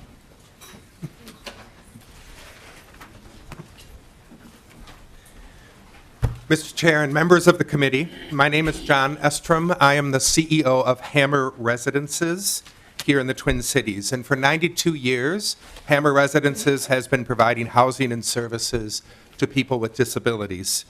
Much obviously has changed in 92 years, and Hammer has been on the forefront of many of those changes. I'm here today because I am disappointed that the Home and Community-Based Services Innovation Pool was not included in the HHS proposal. Innovation and reform in human services cannot happen without investment. In the past, providers were asked to fund their own innovation. And up to a decade ago or so, that sort of worked. We as a nonprofit provider could raise funds to make that innovation happen. But today, we need to raise money to provide just basic services, to plug the gaps that are no longer covered in our reduced revenue environment. The Home and Community-Based Services Innovation Pool before you establishes an opportunity for disability providers who want to test outcome-based repayment. This would require us as providers to meet very specific outcomes that are defined by DHS. Outcomes like people with disabilities living in the most integrated setting or achieving integrated competitive employment at a minimum wage or more. There have been many changes in home and community-based services that serve people with disabilities, and some of them are making it very difficult to innovate. Every day we deal with very high staff turnover, with increased costs, with increased waiting lists, with an aging population of people with disabilities, with a shrinking workforce, and with a very difficult rate system. Providers are interested in innovation. We are interested in finding new ways to serve people in less restricted settings as guided by Olmsted and CMS. But we are also interested in providing quality services in as cost-effective way as is possible. I'm a taxpayer too. This innovation pool should be another tool. We would be required in this to track data, to share best practices, and this ultimately would be at least a first step to much needed reform. But most importantly, it can lead to a better life for people with disabilities. I know you have many competing priorities before you, but I hope you will support proposals that encourage innovation and lead to reform of our current system. Thank you. Thank you, Mr. Estrom. Next up, we have Anna Ashby. and from Catholic Charities. And then on deck, we have Stacy Hennon. Welcome to the committee. Thank you, Mr. Chair and committee members. My name is Anna Ashby, and I'm the Public Policy Advocate at Catholic Charities of St. Paul and Minneapolis. We understand the challenges and competing priorities that you encounter as you put together your omnibus bill, and thank you for the investments that you have proposed for programs that we believe will have the greatest impact on the lowest income and most vulnerable Minnesotans, many of whom Catholic Charities serves. The Homeless Youth Act, Minnesota Family Investment Program, and Child Care Assistance Program all help children and low-income families succeed in school, work, and other areas of life. Your increase in funding for the Homeless Youth Act will have a significant impact on the over 4,000 youth who will experience homelessness on their own tonight in Minnesota. We respectfully request that you also consider additional funding for the Minnesota Family Investment Program that has not seen a cash grant increase in almost 30 years. MFIP is the state's largest workforce development program, and it helps families in crisis stabilize, allowing parents to seek work, education, and greater self-sufficiency. As you know, kids in poverty grow up in families in poverty. We're grateful to Representative Franzen for authoring legislation to increase the MFIP cash grant, and also to the many members of the committee that are signed on to that bill. MFIP is partially funded through the Federal Temporary Assistance for Needy Families, or TANF grant. We are concerned about taking TANF funds from the Home Visiting Nurses Program without replacing that with general fund dollars. While we support a reinvigoration of TANF back into the MFIP program, we know how important the Home Visiting Nurses Program is and believe that to cut the program would undermine the well-being of many low-income families. Furthermore, if we continue to refinance our TANF dollars, we're continuing to put our MFIP program at risk. Please also consider an increase in the Child Care Assistance Program as proposed under another of Representative Franzen's bills. CCAP allows low-income parents to work or attend school knowing that their children are well cared for and provides for a two-generation approach to ending poverty. We are also concerned about the elimination of the Minnesota Care program, which provides critical access to health care for very low-income people and contributes to greater stability and self-sufficiency in their lives. Thank you for your continued attention to Minnesota families and for the opportunity to testify before you today. Thank you, Ms. Ashby. We appreciate your testimony. Next up, we have Stacy Hennon. Welcome to the committee. Thank you, Mr. Chair and members of the committee. My name is Stacy Hennon, and I'm the Director of Social Services for Grant County. I'm also the 2015 President for the Minnesota Association of County Social Services Administrators, or MACSA. MACSA represents the Human Services Directors from all 87 counties. So thank you for the opportunity to provide a county perspective on the Health and Human Services budget. I'll be speaking to some specific issues, and my county counterparts will be speaking to other issues in more specificity. I'd like to start by thanking the committee for including the provision on public uniformity and public program uniformity and simplification. This is a priority for the association, and my colleague, Mr. Pappen, will discuss this further. Counties would also like to thank the committee for the investments in mental health contained in this budget. We appreciate the funding being designated to crisis services, respite services, clubhouse services, and psychiatric residential treatment facilities. We appreciate the investments, but believe that there is much more that needs to be done to address the gaps in the mental health system. Counties are very disappointed with the lack of funding to support the work of county child protection. As a result, counties are not able to support the new unfunded mandates in the omnibus bill that reflect the provisions from Representative Creshaw's House File 191. An already under-resourced system does not have the capacity to absorb additional new unfunded mandates. I'll remind the committee that counties contribute over 50% of the funding in this area, with the state of Minnesota contributing around 20%. If these provisions are passed without resources to support implementation at the local level, the results will run counter to the goals of the Governor's Task Force for the Protection of Children and to the legislature. The result will be greater inconsistency, as the decision of how much to fund will be left to each individual county. This will continue to place county commissioners in the difficult position of either raising property taxes, reducing other areas of the budget, or requiring the Human Services Agency to implement within its current resources.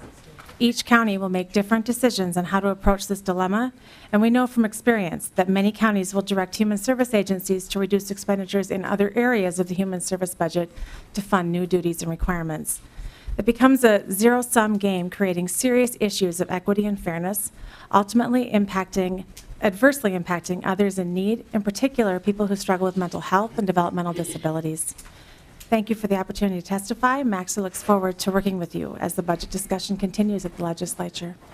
Thank you, Ms. Hennon. Next up, we have Rick Ash and Bruce Nelson on deck.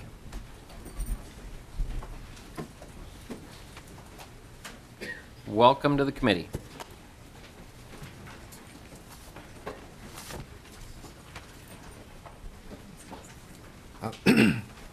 Thank you, Mr. Chairman and members of the committee. My name is Rick Ash, and I'm the CEO of Ortonville Area Health Services, a small 25-bed critical access hospital located on the western border of Minnesota. If you take Highway 12 west all the way until you see the South Dakota border, you are in Ortonville. I'm here today to thank Chairman Dean and members of the committee for including new funding for Minnesota's critical access hospitals in the Omnibus Health and Human Services Bill. And most importantly, I want to thank my state representative, Jeff Backer, for authoring HF 1853, which was the original bill calling for this much-needed increase in the inpatient medical assistant rates for Minnesota's rural and smallest hospitals. Representative Backer has done a great job representing health care in our region, and we really appreciate him. Minnesota has 79 critical access hospitals serving small and rural communities around the state. As such, our hospitals serve as safety nets for our communities, providing 24/7, 365 emergency services, as well as other needed integrated health services beyond inpatient care, often physician clinics, nursing homes, assisted living, home health, ambulance, and other outreach services. Since rural areas tend to have older and poorer populations, critical access hospitals tend to see a higher percentage of Medicare and Medicaid patients. Most rural hospitals have a combined payer mix of these government programs around 70%. So 7 out of 10 patients are on a government program on average. And since both government-sponsored programs are known to pay hospitals below cost, the collective financial position is quite tenuous.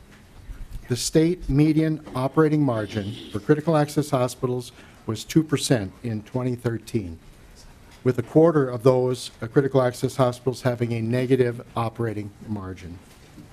Interestingly, the Department of Human Services, as a part of analyzing the payment rates for the budget-neutral rebasing process, has reported just recently that critical access hospitals currently have a payment-to-cost ratio of 55%.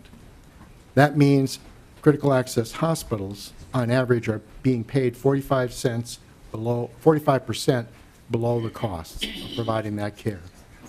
The $5 million that is potentially being allocated in this bill will help bolster the fragile health care system and the safety net facilities in our small and rural communities.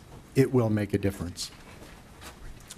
One other item I'd like to mention is the critical access hospitals are very pleased that the legislature is moving forward with updating Minnesota's telemedicine laws.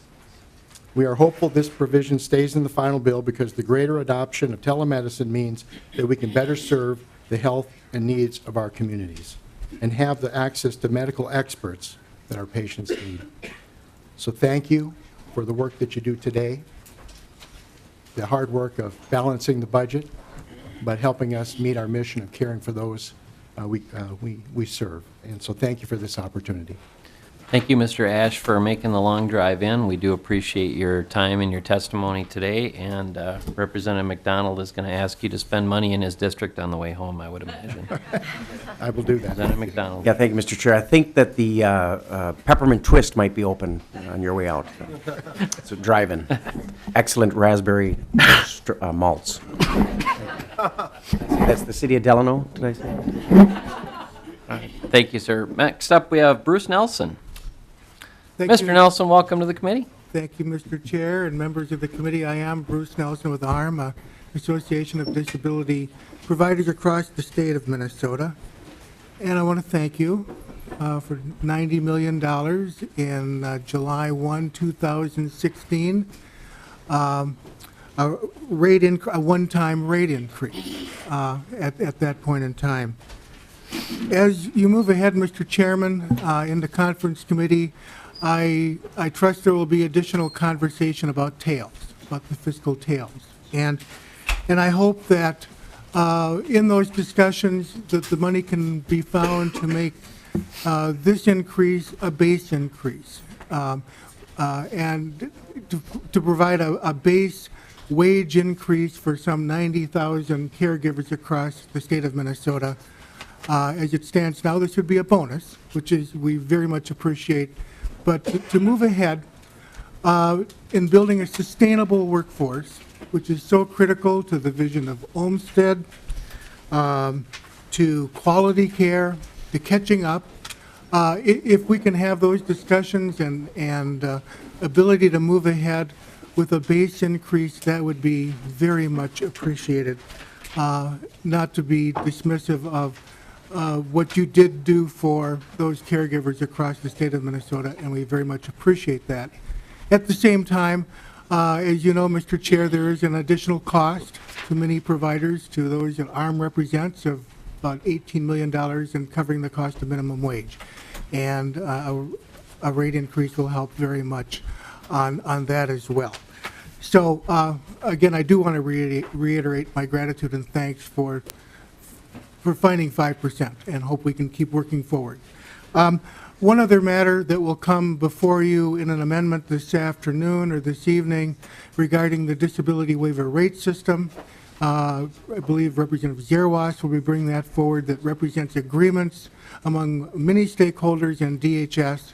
And I know you've been engaged in that process, Mr. Chair, and look forward to moving forward with that amendment and to make sure that the disability waiver rate system works for the people with disabilities in the various waiver services. So with that, thank you.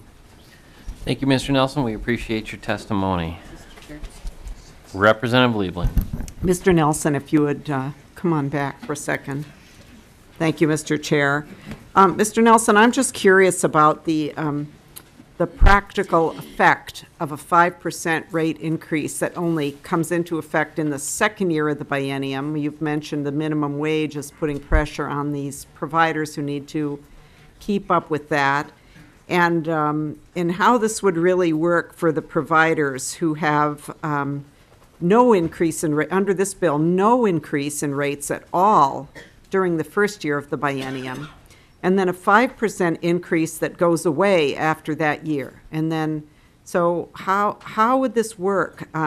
Would you, if you're a provider, would you offer this to your employees as a bonus and say, here's a bonus you get this year, and don't think of it as a wage increase? Or exactly how would you manage that? That's kind of part of my question. And the other part of the question is, how does this help providers deal right now with the shortage of employees and the difficulty attracting and keeping employees? Mr. Chair, Representative Liebling, since we saw the House proposal and understanding that there's a difficult target for this committee, and in that regard do appreciate being able to find $90 million. We've had some initial discussions and looking at the encumbrance that's still in the bill and having conversation around that, have come to a preliminary conclusion that it would indeed be a bonus. And it would be money that would be given to employees in some form of compensation that would have to go with the communication, I believe at this point, that this is not a wage increase. Now, how that would be managed in terms of a one-time check or an increase over the year, I don't know. But definitely that communication would have to occur. And Mr. Chair, Representative Liebling, absolutely our preference would be to have to be able to catch up sooner than in another year. But we realize the limitations of that the committee is working with, and And we'll continue through conference committee to see if some of the good decisions made here in the House can be made even better. All right. Representative Murphy. Thank you, Mr. Chair and Mr. Nelson. I'm thinking back 2 years ago when we had a significant budget deficit in a school shift to repay. And there wasn't a 5% increase included in the 2013 budget. And then, so in the first year of that biennium, no 5% increase. And I must have had, I don't know, 4 or 5 site visits that I agreed to go on, different parts of the state with group homes and home and community in homes where people are being cared for, and those were intentional to make sure that I understood as a policymaker the work that's being done in those facilities and caring for people with significant disabilities. So people wanted me to understand not only the experience of the people, Minnesotans living there, but also of the work that's being done. And I will, just share with committee members that there was quite a level of indignation coming from folks because we had not funded that 5%. We had not given a funding increase to the home and community-based workers in the first year of that budget. And, it was fairly effective. And we did then include a 5% increase in the second year of the biennium. That was not just a bonus, but, it was considered a wage increase. So I'm just wondering if committee members should anticipate with this budget, if it's passed as it is, another round of home visits and invitations to group homes so that we can once again understand the ramifications of this budget that looks a lot like the last budget, although it's, at the end of the biennium, the last budget, we did do a 5% increase that was considered a wage increase. So this is, not quite making that mark. There were people who were very upset across the state of Minnesota, and I'm just wondering if we should anticipate that same experience this next summer if this indeed is the budget that gets passed. Mr. Nelson. Mr. Chair, Representative Murphy, our efforts in educating and informing with site visits, which is the best way to understand what is going on, will never end. And we will continue to do that. Where we'll be at the end of this session, I don't know, and therefore what the messages will be. But I can tell you, no matter what, there are significant needs and a lot of catch-up that has to occur from the last even 10 years where we're still way, way behind inflation. And that means for a caregiver, 90,000 of them, that they have to work 2 and 3 jobs to be able to pay their bills and support their families. So you can rest assured that we will continue that level of invitation and education with members of the legislature. And Mr. Chair and Mr. Nelson, we had a significant deficit facing us 2 years ago. We now have a $1.9 billion surplus in the state's budget. So I can only imagine your surprise that there is just one-time funding in this biennium with no base inclusion for the hardworking Minnesotans caring for severely disabled people across the state of Minnesota. I can only imagine your surprise at that. And I'm glad that you're here testifying. I hope that you continue to tell your story. I was impressed by the work that I was observing, not only in the district I represent, but in different parts of the state. And I accepted, I think, every one of those invitations that I received, in the summer of 2013, because I think it's important to understand it. And yes, we have a lot of catching up to do after a decade's worth of deficits. And there are a lot of Minnesotans that are living that life every single day. And at least for me, I will say on the record that I was disappointed at the level of funding for the 5% campaign in this budget, especially given the fact that we have such a significant surplus. Thank you. Thank you, Mr. Nelson. And I can just say that when I talked to some direct care folks, in my office, I think there's like 4 or 5 or 6 of them, and I asked how many of them had other jobs, and they all laughed at me, and I felt dumb. And That was a good learning moment for me several years ago, and ever since we've been trying to wrestle with this. And I know, Representative Murphy, you're going to do everything you can to try to get at least some money in it as we move forward, because, as I said, there is no funding in either the Senate budget or the governor's budget. So we're the lone holdout here, and I know we'll all be in this boat together, moving ahead. Welcome to the committee. Please introduce yourself for the record and proceed. Mr. Chair and members of the committee, my name is Bonnie Brieshoff, and I'm Public Health Director at Dakota County and Legislative Co-Chair for the Local Public Health Association of Minnesota. On behalf of more than 200 members of our public health leaders across the state, I'm here to express concerns about the impact of House File 1638 as it relates to 3 important public health issues: the targeted family home visiting, the statewide health improvement program, and the local public health grant. The bill before you proposes cutting TANF funding for family home visiting services by $7.8 million a year, more than $15.6 million over the biennium. This would have a devastating effect on at-risk families across the state. TANF dollars are a core source of funding for home visiting and currently support programs in all 48 community health boards and 9 tribal nations. The elimination of these funds without a general fund backfill would mean that home visiting programs in many parts of the state, they could be eliminated entirely, and services would be significantly reduced in the rest. As a result, roughly 6,800 Minnesota families would lose services. In Dakota County specifically, I would have to cut home visiting services to over 100 at-risk families, including the high-risk teens. This bill also eliminates funding for the statewide health improvement program known as SHIP.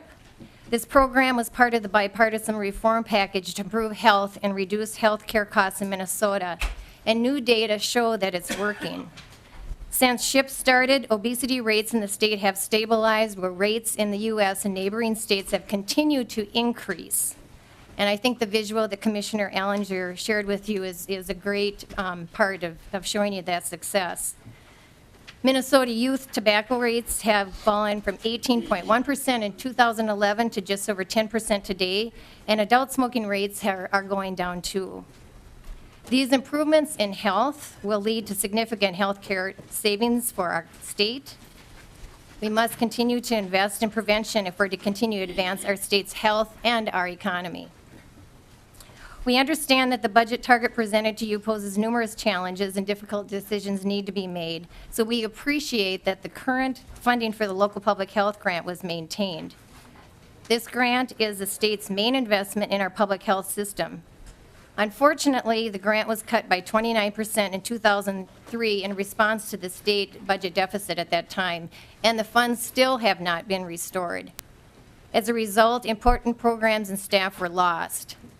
Although local public health departments have done their best to fill the gaps, community needs continue to be unmet, and we're seeing those consequences. A new report shows that sexually transmitted diseases, including chlamydia, gonorrhea, and syphilis, increased by 6% in Minnesota in the last year. More than 10 county health departments now are responding to the avian flu outbreaks, and the disease is still spreading. Mental health services are insufficient, particularly in rural areas. And these are just a few examples of current local public health issues that demand more of our attention and resources. But since the 2003 budget cut, local governments have increasingly carried the burden of addressing these needs through their local tax levies. Local public health has been advocating this year that the local public health grant be increased by $6 million to reverse the budget cut and restore funding. Without it, many counties will be forced to once again raise local taxes in order to continue providing mandated services. Local public health departments and the individuals we serve are counting on the state to invest in programs and services that protect and promote the health of all Minnesotans. The Local Public Health Association and its members are going to continue to advocate for investing in TANF home visiting funds, SHIP, and the local public health grant. And then we hope you work to reinstate these funds as this bill continues to be discussed. Thank you. Thank you so much for your testimony. Next up, we have Mary Regan, and on deck, we have Dan Kitzberger. Welcome to the committee. Thank you, Mr. Chair and committee members. My name's Mary Regan. I'm the Executive Director of the Minnesota Council of Child Caring Agencies. We're a statewide association of providers of treatment services for children and adolescents. I have a quote on the wall in my office that says, "Do what you can where you are with what you have." And that's often comforting to me when I have an impossible task. And that's, I guess, sort of how I see the challenge that's been given to the committee with the target that you have. We do want to thank you for the recognition of mental health as a priority, especially for including funding for psychiatric residential treatment facilities. Dan and Kyle Riley, who were here testifying in front of you last week about their son who ended up in Iowa in a PRTF, are very excited that this is moving forward. We're also pleased about the funding for first episode programs, crisis services, and much-needed respite care for families. We're also grateful for funding for the Homeless Youth Act and Safe Harbor. But we do have significant concerns about the elimination of Minnesota Care, which covers many critical mental health services and for children in particular that are not covered by commercial plans. Many of these families are families who do not have access to transportation, do not have a way to get their child to services, and the Minnesota Care Benefits Set covers things like in-home skills services that many of our providers provide that are not covered by commercial plans. We're also concerned about the cut to the Department of Human Services. We are actually still waiting for implementation of mental health benefits that were approved by you in 2013. And the reason they're not online yet is because of a shortage of staff. So we're very concerned about getting more cuts. And we are also dismayed that there is no, or is such limited funding to implement the recommendations of the Child Protection Task Force. I think it's clearly been accepted that we have major problems in this state with finding a way to protect children. And I don't think the task force work will be effective at all if we can't provide more funding for implementing those recommendations. So you are certainly working with what you have, but you definitely need more, and we will work hard to help that happen. Thank you very much. Thank you, Ms. Regan. And next up, we have Dan Kitzberger, and on deck, Rick Barco. Welcome to the committee. Thank you, Mr. Chair, members of the committee. I'm Dan Kitzberger. I'm the policy director with the Minnesota Coalition for the Homeless. And today I'm here on behalf of the Homes for All Alliance, which is an alliance of over 170 organizations, many of which are represented here today. We came together because we recognize the importance of investing in a statewide continuum of housing and services that can better provide housing stability to every Minnesotan, regardless of their barriers or geography. Housing underpins many core functions of state government, a number of which are overseen in this committee. I want to thank the committee for its recognition of the connection between housing stability and mental health by investing in housing with supports for adults with serious mental illness. And I also want to thank the committee for its support of the Homeless Youth Act, since nearly half of the homeless population is under the age of 21. That said, in light of a $2 billion surplus, there were missed opportunities to invest in other proven programs. The full DHS continuum, which in addition to housing with supports in the Homeless Youth Act, includes emergency shelter, transitional housing, and permanent supportive housing. House File 1054, authored by Representative Hamilton and co-authored by many members of this committee, would invest a total of $19.5 million in all 5 proven programs. Homelessness is expensive.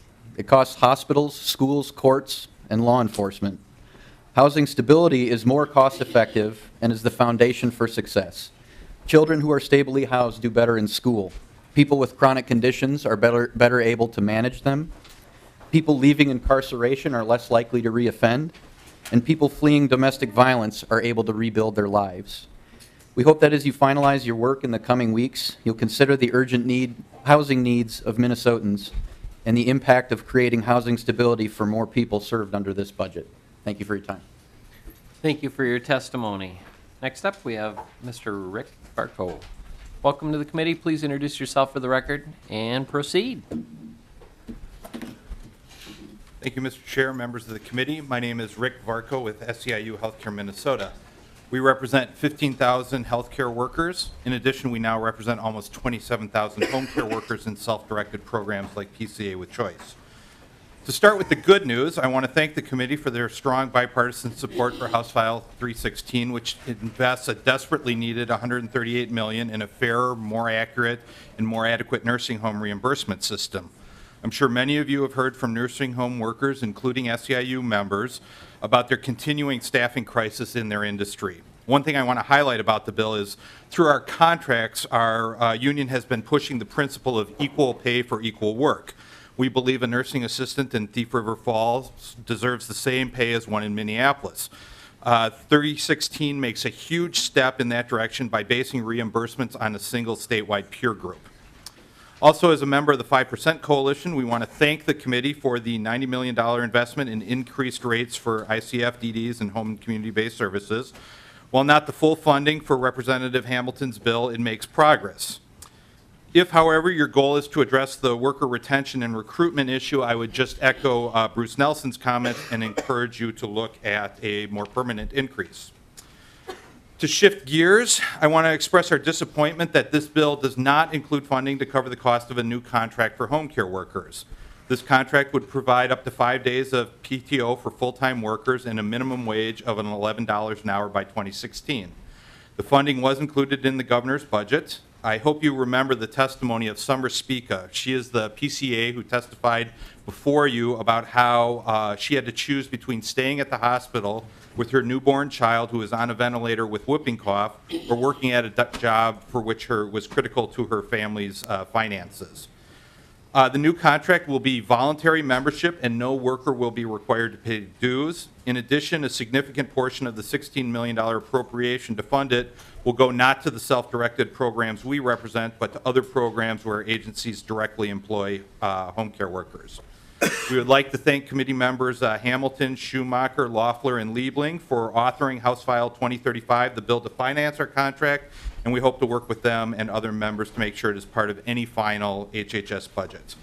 Finally, we oppose the elimination of Minnesota Care. The opposition to this throughout the healthcare community demonstrates that we don't need service cuts or a break with precedent when we have a $2 billion surplus.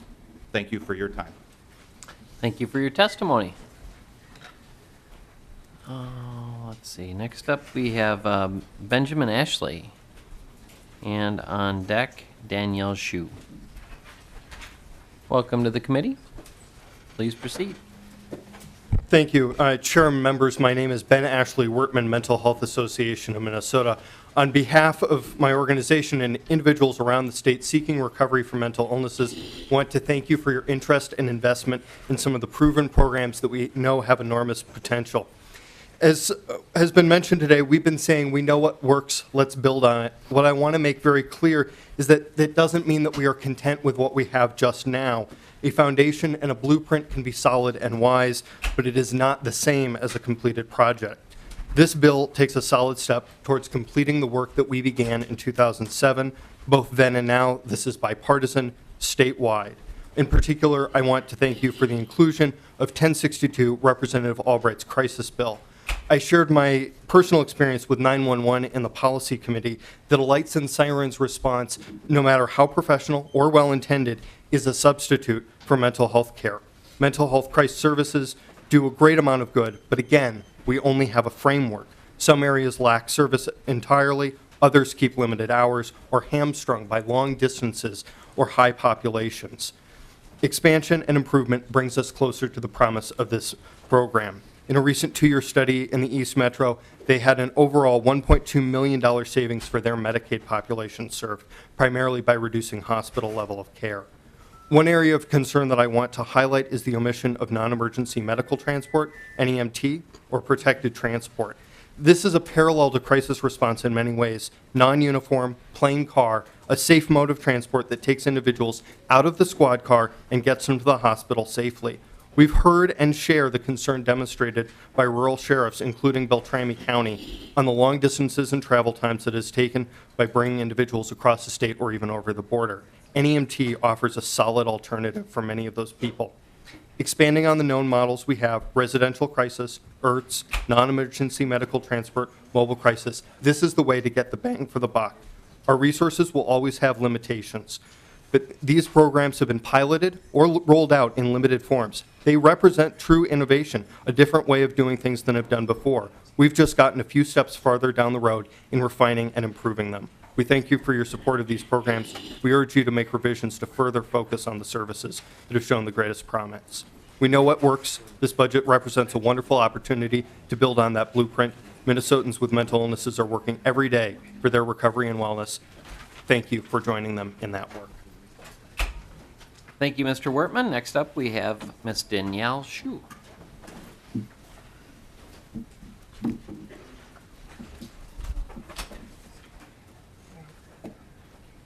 Nope. All right. Kathy Knight, then Jonathan Watson.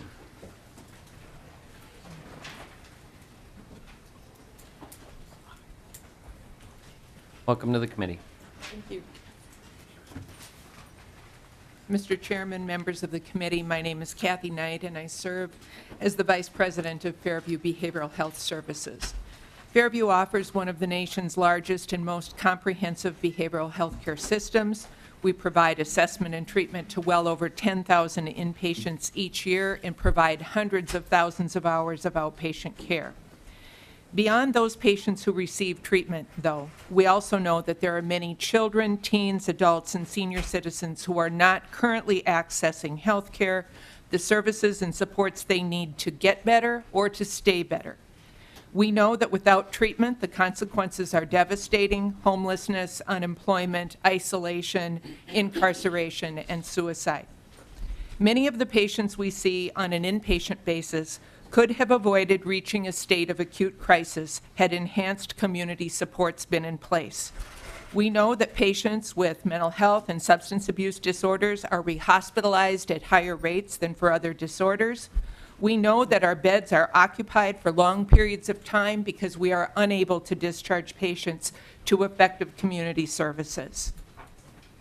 When the community cannot manage the triad of conditions, which includes aggression, comorbid medical illness, and cognitive impairment, care is pushed to the costliest and the most restrictive level of care, and that is hospitalization. The mental health provisions in the proposed Omnibus bill will benefit our patients and make it easier for the underserved to seek and receive the help that they need. Of particular importance are the psychiatric residential treatment facilities, mobile crisis teams, crisis beds, and support for enhanced community services capable of dealing with these complex issues. As the state contemplates changes within their own care delivery system, potentially seeking greater private partnership for kids and adults with highly complex specialized needs, a very thoughtful approach to understanding the true requirements of an effective care model must be taken. It is imperative that we be realistic in understanding what is required of the care model so that patients can be successful, both in the hospital and in the community. Whatever is required, we also need to be realistic about the reimbursement that is needed to support that care. Whatever the coverage model that is determined, it must ensure that mental health and substance abuse disorders are covered. Thank you for your support. Thank you for your testimony. Watson, welcome to the committee. Please introduce yourself for the record. Great. Thank you, Mr. Chair, members of the committee. My name is Jonathan Watson. I'm with the Minnesota Association of Community Health Centers, represent the state's 17 federally qualified health centers in the state, and thank you for having our testimony today. First and foremost, I'd like to just oppose the Minnesota Care Program repeal. I want to provide you a lens of our 35-year track record here in Minnesota as FQHCs providing care to these patients. And from the patient perspective, there's really three significant issues, in my opinion, on this repeal. The first is the continuity of care. These patients that are very low incomes churn a lot. In other words, they bounce in between different levels of income throughout the year. They don't stay in one consistent income level during the year. gaining a job, losing a job, getting married, a death in the family of such. So in terms of these patients bouncing between Medicaid and Minnesota Care, that continuity of care has really been a great track record here in the state of Minnesota, and it's important for quality outcomes. Secondarily, it's been outlined before, the mental health benefit set that may not be available in the private insurance market compared to Minnesota Care. One of the learnings that we have as FQHCs is that some of the high-cost patients are those with chronic diseases such as diabetes that also have a mental health issue. So having a robust mental health program does impact patients' lives. And then lastly, oral health services that are not available compared to Minnesota Care program, in my opinion. There's a crisis in the state. You're all very well aware of that. Waiting lists for care at a community health center can exceed 3 months. With cuts like this, with Minnesota Care going away, I suspect those cuts will, those waiting lists will go up to 4 months, as we're often the only ones that offer care on a sliding fee schedule. And then lastly, from a financial perspective, the federally qualified health centers, roughly 13% of our patients are privately insured, quote unquote. They do have high deductibles that we often slide their care. So this is just additional uncompensated care that we fear would occur. I do want to leave you with some areas that we support and have a lot of gratitude for the work that you've done. First and foremost is Representative Gruenhagen's bill for the Isarun Somali Women's Health collaboration with federally qualified health centers. This is one population that suffers from disparities, and this investment will impact them directly. Secondarily, including the federally qualified health centers in the Excellence in Mental Health Demonstration Act, really integrating and collaborating with that community is a good idea, and we bring a lot of learnings to the table. And then lastly is Representative McDonald's bill, House File 576, which is a $2 million increase to the Community Health Center appropriation from the Minnesota Department of Health. We're going to use these funds for a lot of data analytics and care coordination. There are some of the learnings we've learned from healthcare reform. So that is all I have today, and thank you for your time. Thank you, Mr. Watson. Next up, we have Tom Lehman. On deck, we have Matt Schaefer from the Cancer Society. Welcome to the committee, Mr. Lehman, and please introduce yourself for the record and proceed. Thank you, Mr. Chairman. And Mr. Lehman, when you hear this, you hear that? Yeah, I do. That means it's 2 minutes. We're going to try that because it's kind of a non-rude kind of a thing to do, so we can try. I hope to be done within 2 minutes. No reason you're picking. Thank you, Mr. Chairman. My name is Tom Lehman. I'm testifying today on behalf of the Minnesota Association of County Health Plans. We administer public program health services in 37 rural counties. Much of the testimony you'll hear today will express concern about what is in your bill, and we also have some concerns that I'll mention in a moment, but first I want to thank you for something that is in your bill. We testified last week that the legislature should pass legislation locking the commissioners of health, commerce, and DHS in a room and not let them out until they agree on a common definition of administration. We appreciate your adding a provision creating the advisory group on administrative expenses of managed care organizations. And we would suggest that as this group moves forward, that you consider adding to the directive to this advisory group that the 3 agencies also develop a list of reports that are not necessary or duplicative so that we can spend our administrative dollars on health care and not on creating reports for state agencies to just file away. Now for our concerns. First, the next provision in the bill, after creating the advisory group on administrative expenses, is the provision directing the Commissioner of Human Services to negotiate a $100 million reduction in MCO admin expenses. That roughly translates to a 1/3 reduction in our administration. If the legislature and the OLA have concerns today about how $4 billion in MA resources are being spent by MCOs, we think you'll have much more concern when we don't have the staff to manage those dollars. Please remember that the majority of our staff are dedicated to filling out reports and forms for state agencies. Those reports don't go away in your bill. So instead of cutting our total staff by 1/3, we have to cut the remaining half staff that's left that don't fill out reports by 2/3. These are the staff that manage healthcare costs, pay claims to providers on a timely basis, review claims for fraud, and so on. Second, the bill provides for $135 million in payment shifts, which when combined with federal matching dollars means $270 million in payments to providers passed through MCOs.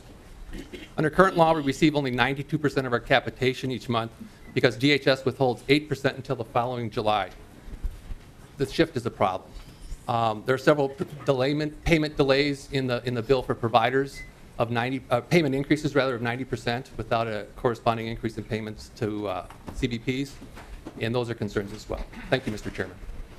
Thank you, Mr. Lehman. We do appreciate it. Next up, we have Matt Schaefer. Mr. Schaefer, welcome to the committee. Please introduce yourself and proceed.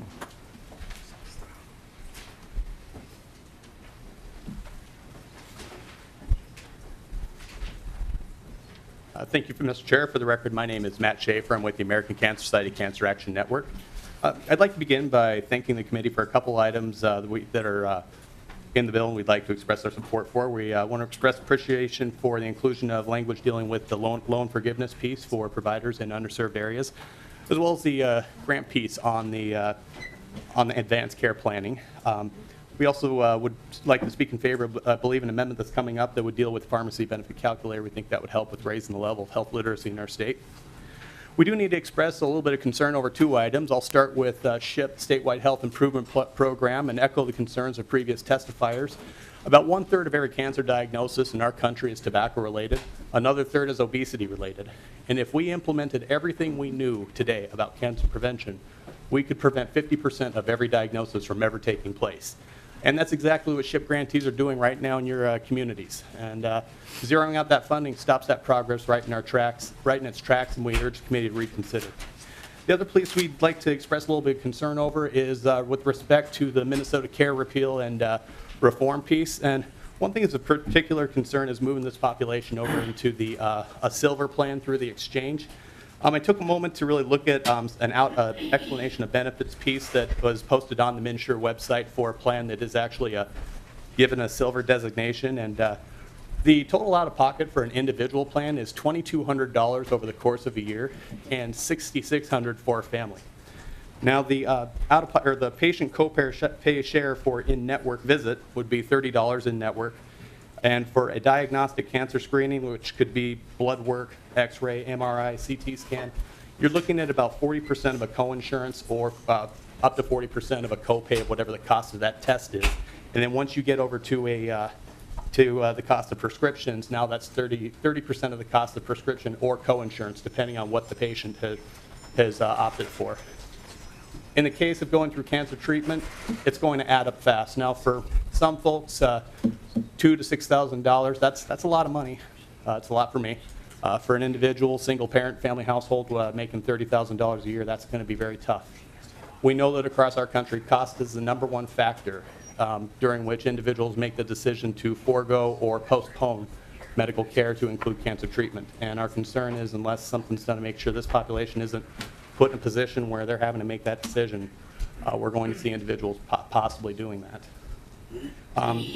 In fairness, committee, I don't know how you put together a budget that doesn't do a little harm with the target you're dealing with. And one recommendation we would politely send forward is, as you're going forward, take a look at the way the governor and the senator have structured their budget targets, and please give that some consideration.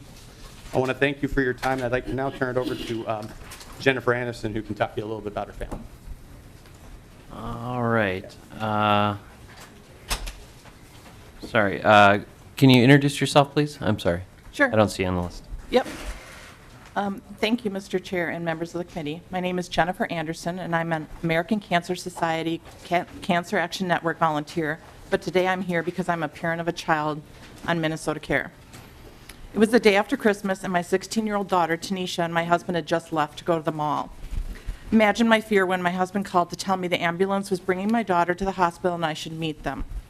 He had been chatting with friends at the mall, and she went to Sam Goody. He wasn't able to find her until he looked down and saw her feet sticking out from behind a counter. He only recognized her by her ankle bracelet. She had had her first grand mal seizure. After numerous months of testing, we found out she had epilepsy. Over the course of the next year, she tried a couple medications, and we found one that worked well for her and controlled her seizures. Fast forward a few years, and she has just finished college, and the fear returned. She is now 26 and no longer a full-time student, and we're not able to carry her on our insurance plan. Her prescription was over $300 a month and not something we could afford. We just had to take our chances and pray that she wouldn't have a major seizure or hurt herself during one of her myoclonic seizures, which is a brief jerking or twitching of a muscle.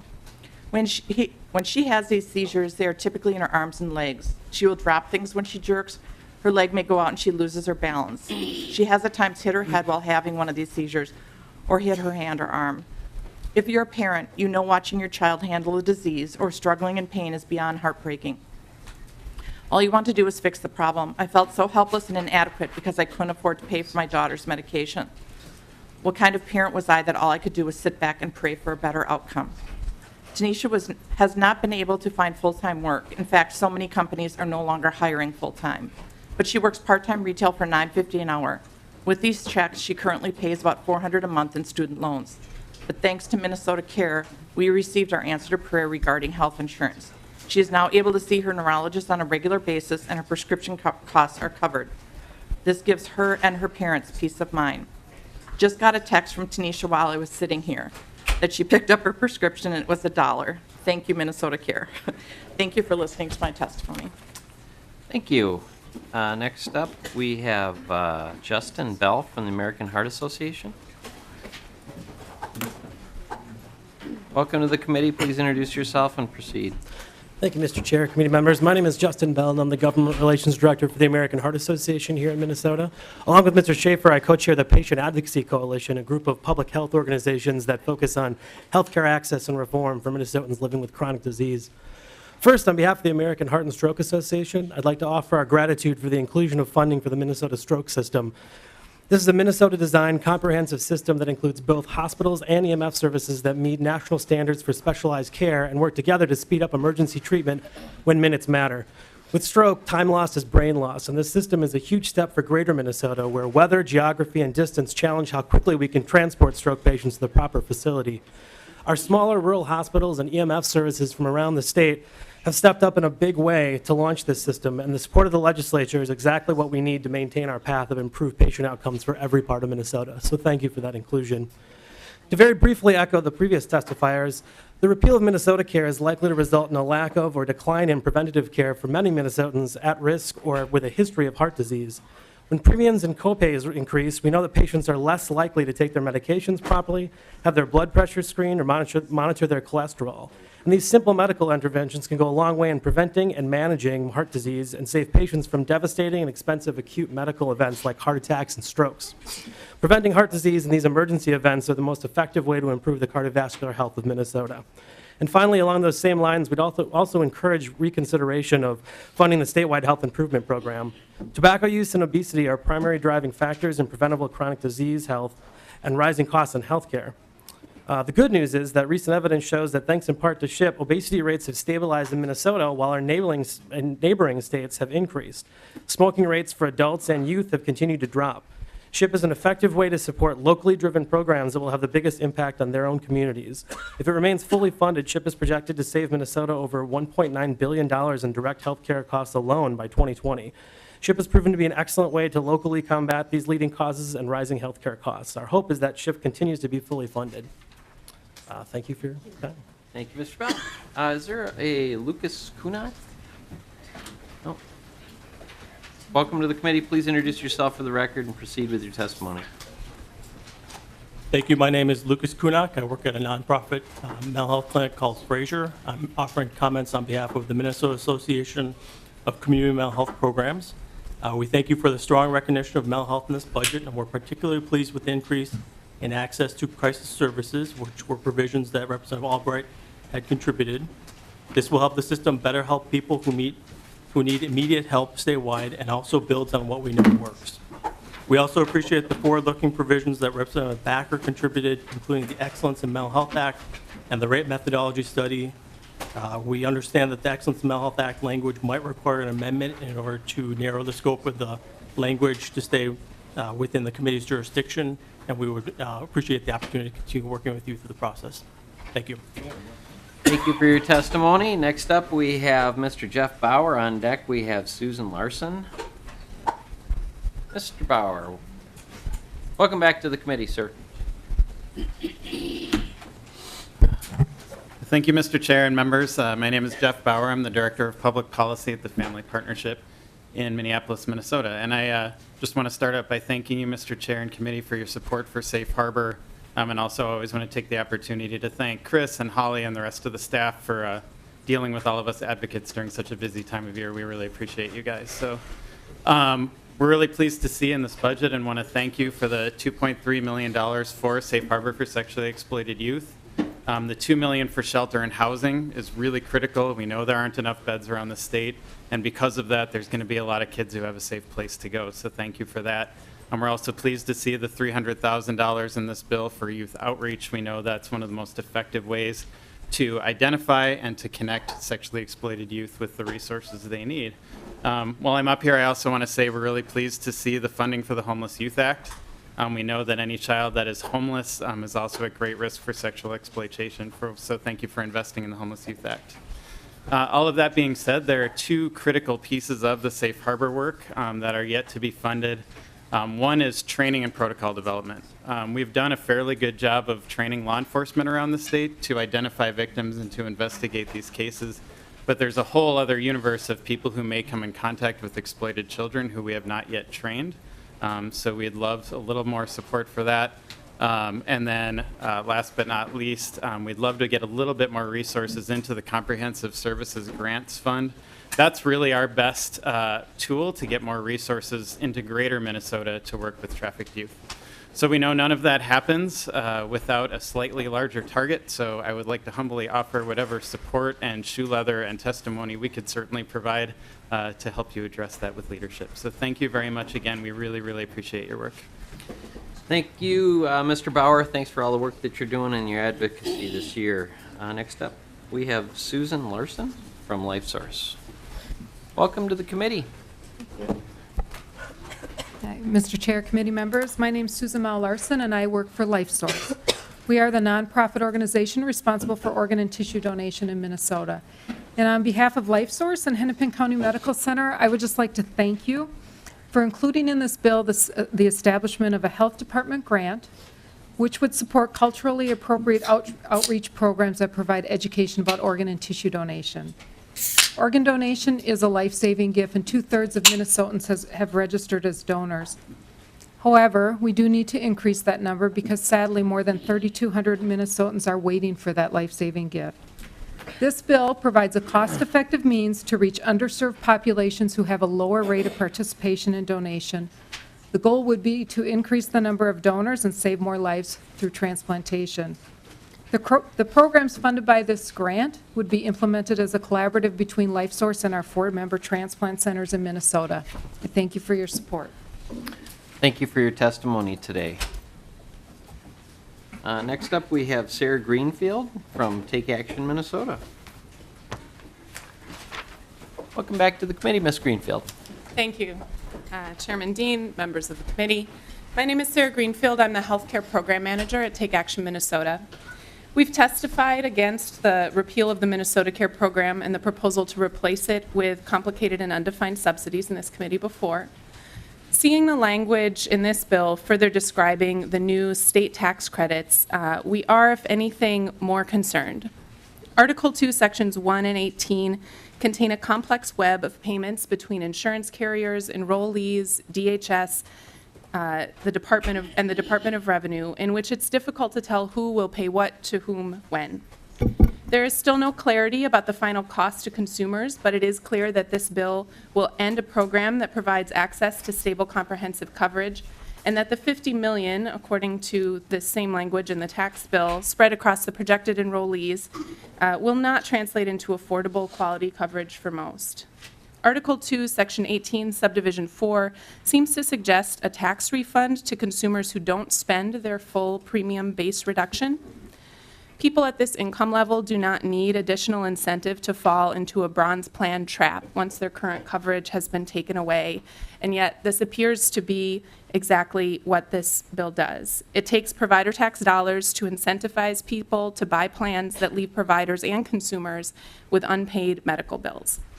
We urge you again to reject this proposal to repeal Minnesota Care. I also want to comment on Article 1, Section 31, which sets up a privatized shadow eligibility system for our public programs. This would be duplicative, risky, and costly. The projected savings are unrealistic, and what savings are achieved are likely to be at the expense of eligible Minnesotans who simply miss or misunderstand a notice. I would urge you to read the recent Minnesota Budget Bites blog about the Illinois experience with a similar effort and reject this proposal. Thank you. Thank you for your testimony. Next up, we have Barbara Jewers from Gillette. And on deck, we have Tony Carter. Welcome to the committee. Thank you, Chair Dean and committee members. My name is Barbara Jewers. I serve as the Chief Executive Officer at Gillette Children's Specialty Healthcare in St. Paul. On behalf of Gillette and the patients that we serve, children, teens, and adults who have both disabilities and complex medical and surgical conditions. I want to thank you for including in your bill an outpatient rate increase for the services that Gillette provides to a large volume of our patients receiving care under the Medical Assistance Fee-for-Service Program. This effort will increase our reimbursement from the current rate of approximately 44% of our costs to providing care at 62% of our costs, which this increase will help us sustain our distinct care model to keep our kids closer to home by using Gillette's locations throughout the state. In short, we thank you for your service and your attention to this matter. Thank you. Thank you for your testimony and for the great work that you're doing at Gillette. We do appreciate it. Thank you. Next up, we have Tony Carter from Ramsey County. Good afternoon, Mr. Chair and members. Welcome to the committee. I'm Ramsey County Commissioner Tony Carter, past president of the Association of Minnesota Counties, and also co-chair, along with Commissioner Jessen, of the Governor's Task Force on Child Protection. I'm before you today representing all 87 of Minnesota's counties. You know that counties play a very integral part in delivering state-mandated programs in the human services area.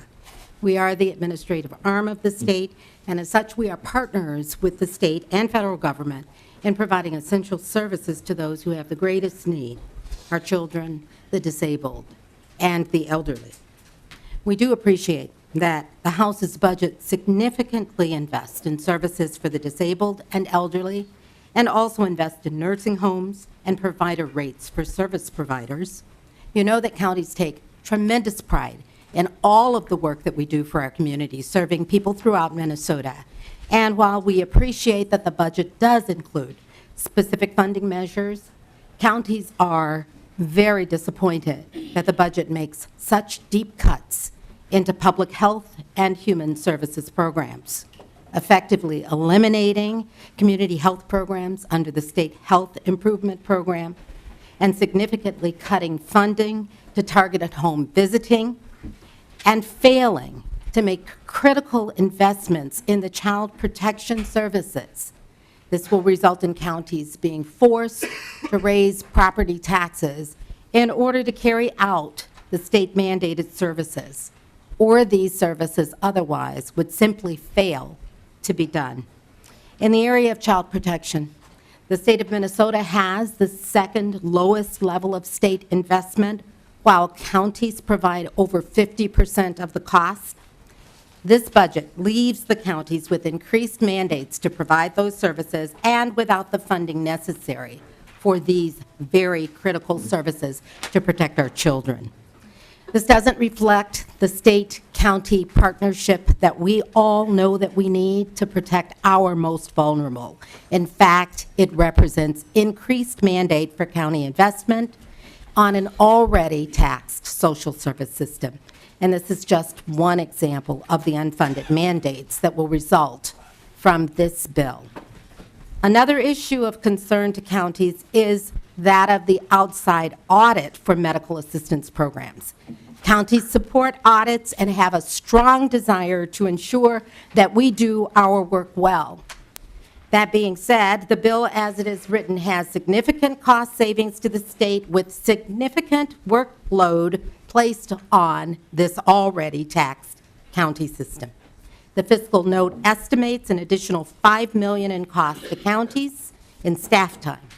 And we would like to see counties paid for the work that they're doing as partners with the state to ensure that these audits are successful and also to save the state the estimated $300 million. So today you have heard and will continue to hear from counties and county officials who will go into more detail about the impact the budget has on counties, as well as the services that counties are required to provide. And while we appreciate and thank you for the investments you've made and for your work this committee has done on this bill, it is our hope that we will be able to continue our conversation as the bill moves forward into conference committee so that we can truly partner together to ensure the critical services that will be provided without the burden on our county taxpayers. Thank you very much. Thank you very much. Next up, we have Dan Pappen and Judith Brumfield from EXA and Micah.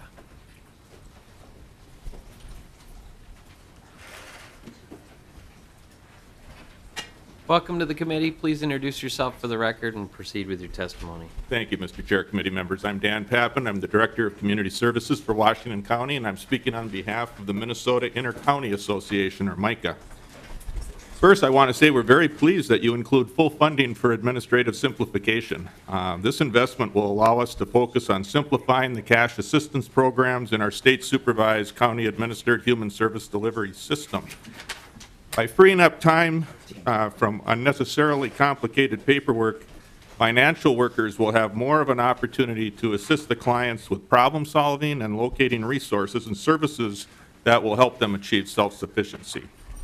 Secondly, I want to mention that MICA is appreciative of your support of delaying the closure of the Fergus Falls Community Addiction Recovery Enterprise, or CARE facility, until July 1 of 2019. Otter Tail County is working with DHS and private providers to meet the chemical dependency treatment needs of people residing in that county, as well as other rural counties in Minnesota. Our desire is to slow down the process of closing this facility so that a transition to a private provider can occur without service gaps to those in need. Lastly, we note there is no funding for emergency medical transportation in the bill. Counties, along with a variety of stakeholders, have been at the table on this issue for the last several years, ever since the Office of the Legislative Auditor recommended that the state create a single administrative entity for the administration of non-emergency medical transportation. Counties have stepped up and agreed to serve as that entity, but with the understanding that the state will fund a web-based structure for assigning rides and assessing the level of need that a client requires. The basis of our agreement is that the county's financial obligation will be limited to the funds provided by the state or the federal government. Without administrative funding, everything will remain status quo. So we will be offering an amendment to add language supporting this understanding by the Non-Emergency Medical Transportation Advisory Council.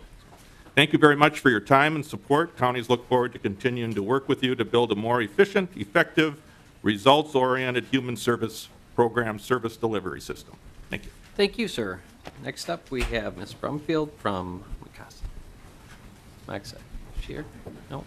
Yes? No?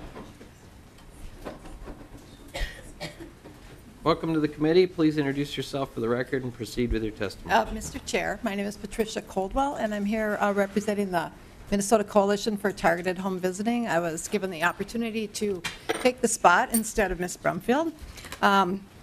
The coalition is a broad-based organization of over 40 providers of home visiting services, including local public health departments. I'm here today to express our strong opposition to the committee's proposal to cut TANF funding for family home visiting services by $15.6 million for the biennium. These TANF dollars represent the largest single source of funding to community health boards and tribes for home visiting services, I believe about 40% of their total funding, and are currently the only dollars appropriated by the state. Thus, this change would virtually eliminate targeted home visiting in many parts of Minnesota, resulting in poor health, social, and educational outcomes for Minnesota children. The legislature and Minnesota communities are currently engaged in many discussions of how to protect children from abuse and simultaneously in conversations on how to invest in early education and school readiness. So what do we know about what strategies would move us closer to those outcomes? Well, research shows that home visiting reduces child maltreatment, improves health outcomes, increases school readiness, increases self-sufficiency, and ultimately saves public dollars. For example, the Nurse Family Partnership estimates the return of investment on $5.70 for every dollar of expenditure. In a 2014 report by Mathematica Research, Annie E. Casey, and the University of Chicago, the estimated lifetime cost per death resulting from child maltreatment was $1,273,000. And the cost per victim of non-fatal child maltreatment is $210,000. Whereas the average cost for evidence-based programs for a family enrolled in home visiting for 45 weeks was $6,544. The report found that benefits to society were greater than the cost when considering a host of outcomes related to maternal and child health and well-being, crime and child maltreatment specifically. They also found that the estimated benefits from reducing child maltreatment alone exceeded the program costs. I want to give you a couple of examples briefly of how this would affect families in a couple parts of the state. You recently heard House File 1099, Representative Hamilton's bill that would increase funding for the Nurse-Family Partnership Program. One program in one part of the state, the Supporting Hands Nurse-Family Partnership, provided family home visiting services to 177 low-income women in 20 counties in southwestern Minnesota and is governed by a joint powers board that consists of a county commissioner appointed from each county. Nurse home visitors are located in 8 cities throughout the 20 counties: Wilmer, Marshall, Glenwood, Renville, Litchfield, Alexandria, Benson, and Morris. 5 contiguous counties have also asked to join the program. The counties provided over 50% of funding through local property tax levies, with approximately $400,000 coming from TANF, and that would be eliminated. They have 25 to 30 mothers waiting to get into the program. They've been completely full the last 2 years, and losing TANF funding would mean that those services are no longer able to be provided. I also wanted to mention that the Metropolitan Visiting Nurse Association used TANF funds for 1,056 TANF clients, and they received $996,000, and those services would not be available. Representative Murphy had some questions about that. A large number of these moms struggle with multiple mental health issues and severe poverty. Many live in rural counties as well as the urban area, and in rural counties they have limited housing, transportation, child care, and employment alternatives. So these are the families whose lives would be affected by this change and at a greater cost to all Minnesotans. Thanks for the opportunity to testify. Thanks for your testimony today. Next up, we have Ken Ebel, and then we have Rebecca Preston.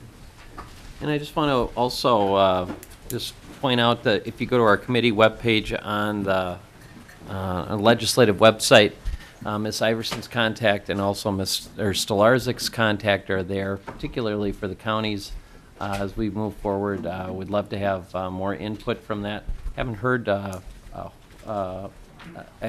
enough, I'll say, thus far, and would particularly welcome that input as we move ahead. Welcome to the committee. Please introduce yourself for the record and proceed. Thank you for allowing me to come this afternoon. My name is, members of the committee, Mr. Chairman, my name is Ken Ebel. I'm the current president of the Minnesota Social Service Association.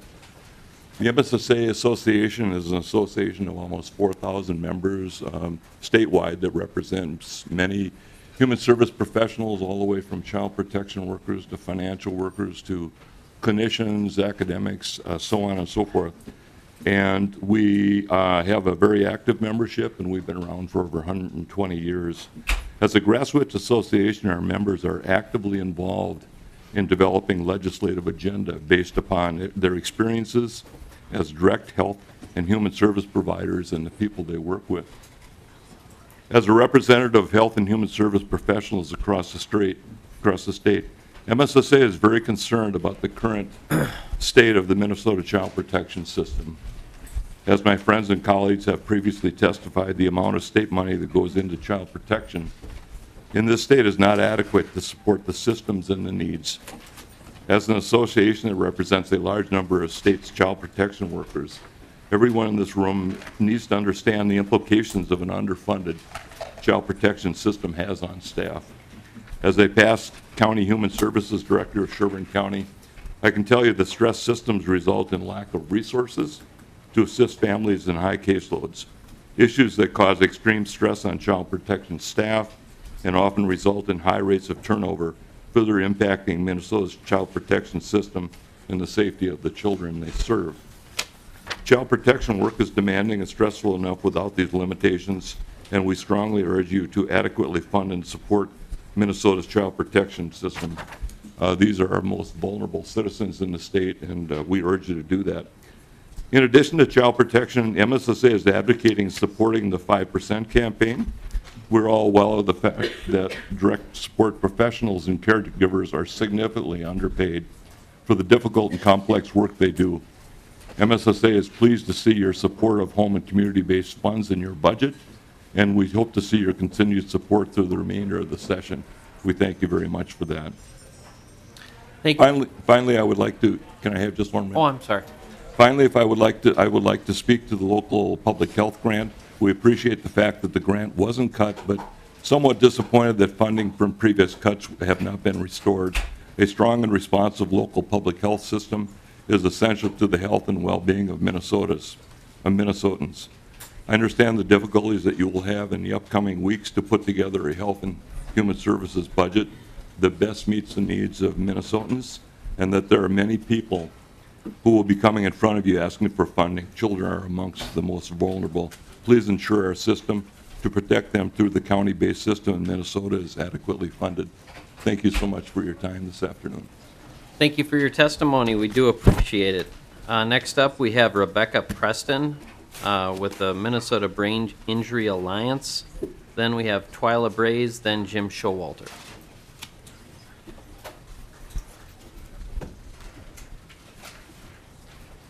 Ms. Preston here? Oh, I'm sorry.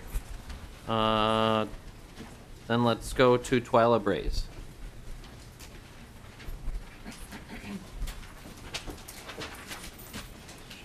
Welcome to the committee, Ms. Braze. Please introduce yourself for the record and proceed with your testimony.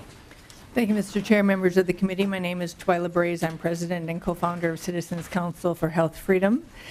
We appreciate the chair's significant effort to meet the budget target and to cut costs to taxpayers through the repeal of Minnesota Care, the shift from MNsure to the federal exchange, and the cuts to the intrusive home visiting program that we've long opposed, as well as what we consider somewhat a dubious SHIP program. Every dollar comes from taxpayers who, as a result, have less money to care for their own families, to maintain their independence, and to provide donations to healthcare endeavors, charitable endeavors that they personally support with their dollars.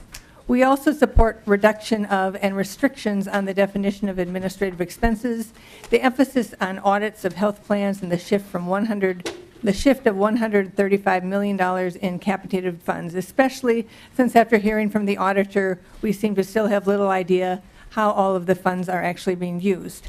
However, I would like to share three concerns.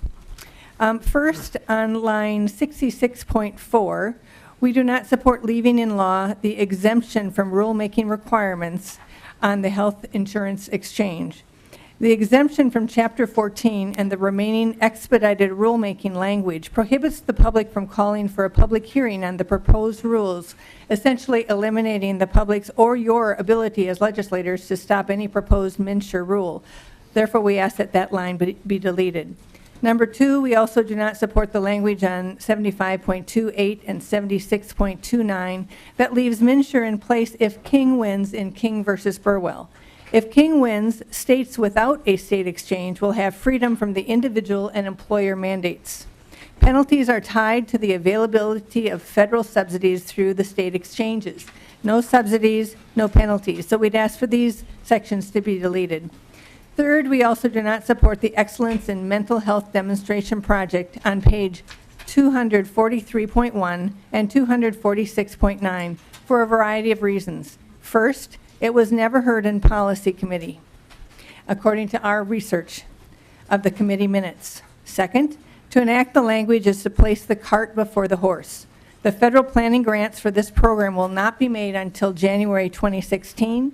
The actual grants for the project will not be made for 2.5 years, not until September 2017, and only 8 states will get grants to do the project. We don't understand why the department wants the language now, but it's bad policy to enact law in hopes that a grant is received. Third, despite not knowing for 2.5 years if they'll even get a grant, they include language to adopt the rules and to do it in an expedited fashion, as though there was an emergency need to stop the public from being able to effectively stop whatever rules, including data collection rules, the administration decides to implement. Fourth, as noted on line 243.24 and 25, this sets up the federal government as the arbiter of standards in the state. It's not really a state certified, it's essentially federally certified clinic. Our organization does not support ceding state authority to the federal government simply because they offer funds to the states for whatever the federal officials want to establish and control within the state, including the prospective payment system on line 244.18, which also must conform to federal standards. Thus, we support the amendment to delete this section. Finally, and I heard that bell, We do support line 7.4 of the A1-2 amendment, which requires an itemization of the use of the funds on line 348.19 of this bill for decreasing racial and ethnic disparities in infant mortality rates. We have long been concerned that this one-time appropriation given every biennium is essentially a slush fund for the department's health equity agenda. And I do not know, Mr. Chair, if you care for concerns about pending amendments or if you're taking comments later about amendments. No, Ms. Braze, we're not taking comments on amendments at this time. All right. Thank you, Mr. Chair. All right, we do appreciate your testimony. Next up, we have Mr. Showalter from the Minnesota Council of Health Plans. Welcome to the committee. Thank you, Mr. Chair, members. Good afternoon. For the record, my name is Jim Showalter. I'm President and CEO of Minnesota Council of Health Plans, whose members are the 7 regional nonprofit health plan companies that provide coverage to about 4.8 million individuals. We work to ensure much better that Minnesotans have affordable health care coverage and receive quality care. A piece is coming out right now, but I want to really focus on some of the concerns that the council has with the bill. As you know, Mr. Chair, we have quite a few concerns. The objective of controlling cost is a laudable one. However, the approach that is in the bill, we don't believe will actually materialize, and in fact, some of the impacts are going to be completely contrary to what is expected. As the bill stands today, I believe there's a great deal of work that still needs to be done in order to line up the results that you're expecting. In particular, this bill will increase the cost of health insurance for people not enrolled in public programs. Reducing the number of people accessing insurance through Minnesota Care will drive up the cost of charity care and other costs that are passed along to the entire marketplace. Extending the special needs basic care shift adds to the existing $1.2 billion already in current law and pushes those costs on to other payers. Some information on that is being handed out as I speak. In addition, it's going to create a new, lesser class of services for people in state programs. Reducing the administrative costs by 25% will directly translate into less care coordination, case management, and other services used by elderly and low-income individuals, even though these services help the state to manage and contain the total cost of care. There's 3 primary focuses of concern. First, eliminating Minnesota Care doesn't work. As stated in a letter to you, Mr. Chair, on April 8th, the council sees many more negatives than positives in the proposal to repeal Minnesota Care. In a time of market change, we need stability and predictability so more Minnesotans get coverage, not fewer. Minnesota Care is a valuable transition program from public programs to the private market and offers a simple, sufficient subsidy. Implementation of a new program will not be simple. Change of this significance will lock in several more years of uncertainty and operational problems. And the plan to get the subsidy to enrollees at this point is still not well understood. And it creates a great concern to health care, to the council members. The health plans are here to provide coverage and manage care. They're not interested in being the lender in the subsidy plan. Number 2, the cuts don't add up. As you know, I've been in that role quite a few times. But in this instance, there's 3 particular cuts totaling more than $230 million that I want to comment on. And in addition to that, there's another $300 million in fraud prevention comments that I think Commissioner Jessen addressed. In specific, I want to point out that claiming $100 million in administrative costs doesn't lead to the results you're going to expect. In total last year, administrative costs charged by council members was about $375 million. So reducing that by $100 million is going to have a direct impact on case management and other services for individuals. Specialized programs for diabetes, asthma, other things are going to be impacted. Second, a cut to competitive bids of $50 million.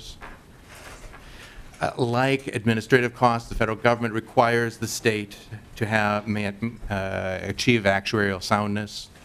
So Whether you could even do this is highly unlikely. But beyond that, Governor Dayton and DHS have taken a number of steps to revamp the competitive bidding process, to take an additional $50 million off of contracts that haven't even been reached yet. Is going to both blur the roles and increase the risk and uncertainty in the contracting process. Finally, the $80 million reduction in the forecast for inflation for Medicaid puts the program at odds with other legal requirements. We've seen that kind of cut before. It is the kind of cut that you can't really count on and ultimately bank. Finally, a shift is completely unnecessary. I've seen a number of different payment shifts taken by the state through the years. The proposal before you is unlike those in the past, and let me tell you why. The states used payment shifts in order to get through tough times and then repaid them in good times. With a nearly $2 billion surplus forecast for the upcoming budget biennium and money in the bank, extending or basically changing current law to add a $130 million shift at this point doesn't make sense. It's different than what we've done in the past. Current law pays back an existing shift, and that $135 million is most appropriately left as not a resource for this upcoming budget. At the end of the day, the bill will not decrease uncertainty, and uncertainty leads to costs. Fewer people will get care, and the budget will be built on assumptions that are unworkable. The Council and our member plans value policy innovations that increase access, affordability, and quality of care. They have experienced the frustrations of a transition to a post-ACA marketplace and are firsthand understanding the turmoil and the variability and the variance and the things that are going on in the marketplace. We may all want things to settle out faster, but it's not a time to jump to a substantially different model or resort to shifts and gimmicks. We have work to do to continue health reform in Minnesota and look forward to working with you in the future to achieve that. Thank you, Mr. Showalter, and I do appreciate it. Representative Lieber. Thank you, Mr. Chair. Mr. Showalter, you referenced a letter that the Council of Health Plans sent to the chair, and I wonder if that's a letter that can be provided to me and to other members. I don't recall receiving that. If you did share it. Mr. Showalter. Mr. Chair, Representative, I believe that would absolutely. Thank you. And Mr. Showalter, just before I let you go, I just want to just acknowledge the fact that our budget asks an incredibly big lift from the plans, and we understand that. And perhaps disproportionately should so, as you point out, $100 million in inflation, $50 million competitive bids, $80 million in inflation, and $135 million in continuation of the existing payment delay that was put in the last biennium. So we understand that, and it is we understand just how big it is, but also we understand that there's currently within particularly our constituents in Minsure that we're hearing from on a daily basis, they don't have stability and they don't have a plan that they can depend on. Within our own budget in Minnesota Care, we have a hole in our budget that we cannot continue to afford that. So we've got two ways to pay for insurance that 49 other states have one way to pay for. One doesn't work, and the other one we can't afford. So we need to fix that. And we are very cognizant of that fact, but also very cognizant of the fact that the plans have been asked to lift a lot in this budget. We're going to ask them to strain, but also the departments as well. And we've asked for that before, but a lot is riding on this. But there's also a lot of taxpayer dollars, and there's a lot of frustration in both of those two programs. One program lacking choice and sustainable way to pay for it. The other one lacking organizational structure and consumer satisfaction. So we are pushing hard because we're hearing from our constituents, and we are demanding that we balance our budget in a fiscally responsive way. So we appreciate that, and we also appreciate how that you've been open and receptive and working with us and being very upfront about saying how you'll be able to work with us to achieve these things, but also some of the very real concerns that you have for making it work. So we do appreciate it, as always, Mr. Showalter. All right. Next up, we have Sarah Lawrence from AFSCME. Welcome to the committee. Please introduce yourself for the record and proceed. Thank you. My name is Sarah Leverins. I'm the legislative coordinator for Greater Minnesota AFSCME County 65. And in rural Minnesota, we represent employees in nursing homes, independent and assisted living facilities, group homes, developmental achievement centers, and other long-term care programs. I am here on their behalf today to thank you for the additional money that you put into nursing homes and to encourage you to do something similar for other long-term care programs. I'm going to bring you the stories of these workers that we represent. One nursing home consistently in the last 2 years has been asking nursing assistants to double diaper the residents in the nursing home. That does not keep the residents cleaner. It simply means it takes longer for human waste to seep onto the bed and onto the chair as the resident continues to sit or lay in their own waste. We have another nursing home in northern Minnesota that recently mandated a nursing assistant to work double shifts, night and then day, 18 days out of 21 days. Imagine the kind of care that she was able to provide towards the end of that stretch. We have LPNs in another nursing home who have been directed not to correct nursing assistants when they make a mistake.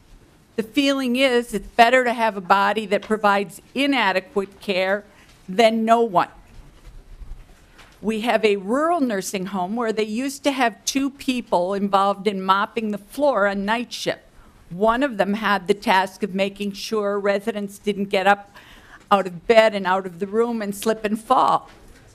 But with the financial problems that nursing homes suffer from, they had to delete that second person. And indeed, a resident got up, went out into the hall, fell, and never walked again. We had another nursing home where they don't have aides to watch the unsteady residents. And an unsteady resident got up, fell, cracked his head open, and died. I talked to the nursing assistants and custodians in that home about what it was like to clean up the blood afterwards.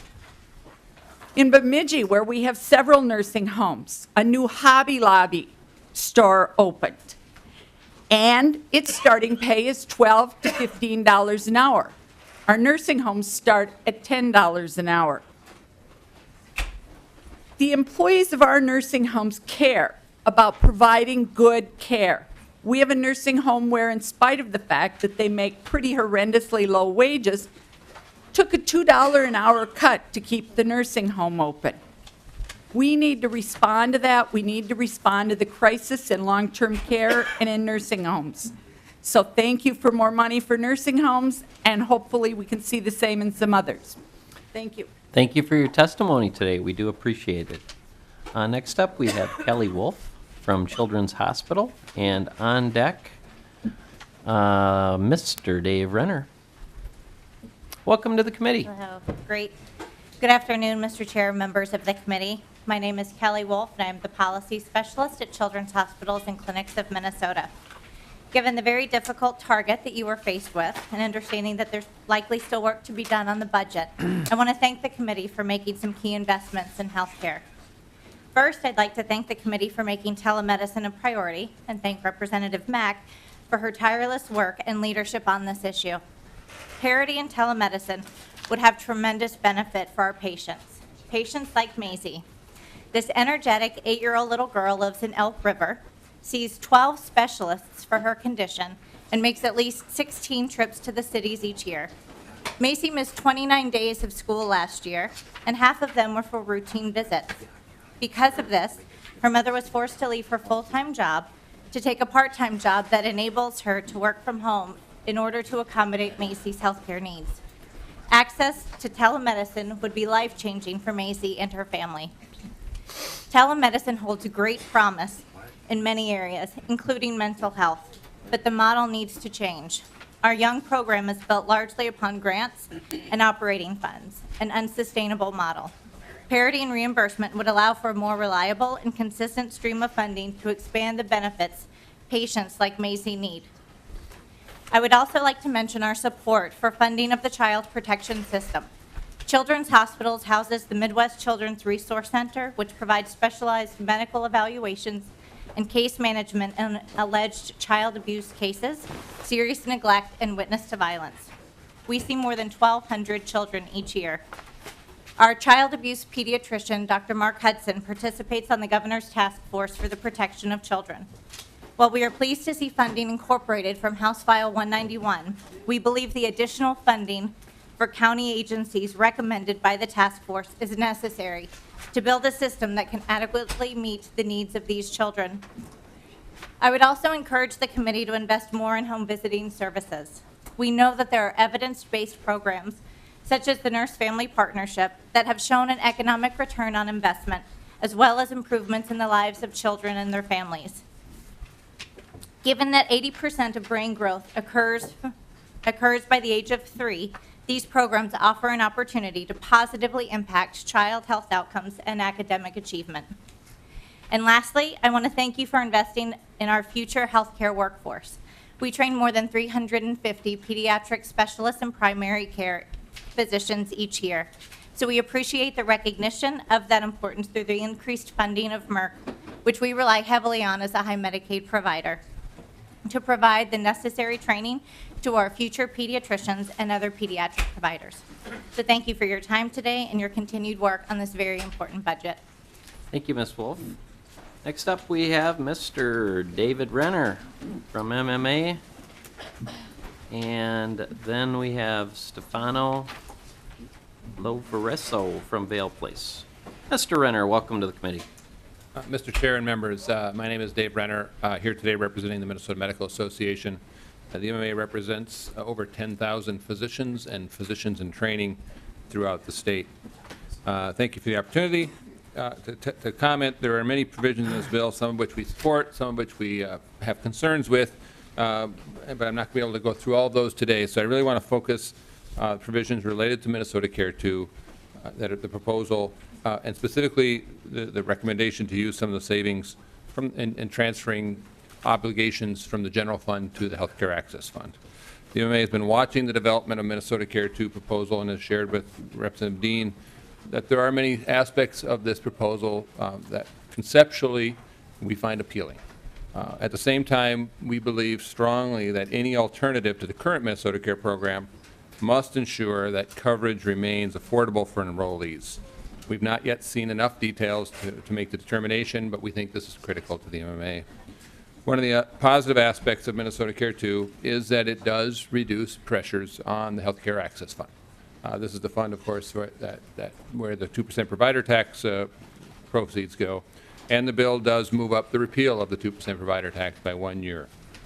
However, based on the spreadsheets, we cannot support the recommendations that are in the bill that would use savings from the Healthcare Access Fund this biennium to begin paying for more general fund programs. The tracking sheets show that over $632 million from the Healthcare Access Fund is used to reduce general fund spending on medical assistance.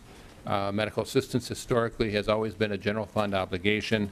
We strongly oppose this shift, as we have opposed similar shifts in the past. The legislature's past record on rating the Healthcare Access Fund to patch general fund holes is well established by both Republicans and Democratic leadership.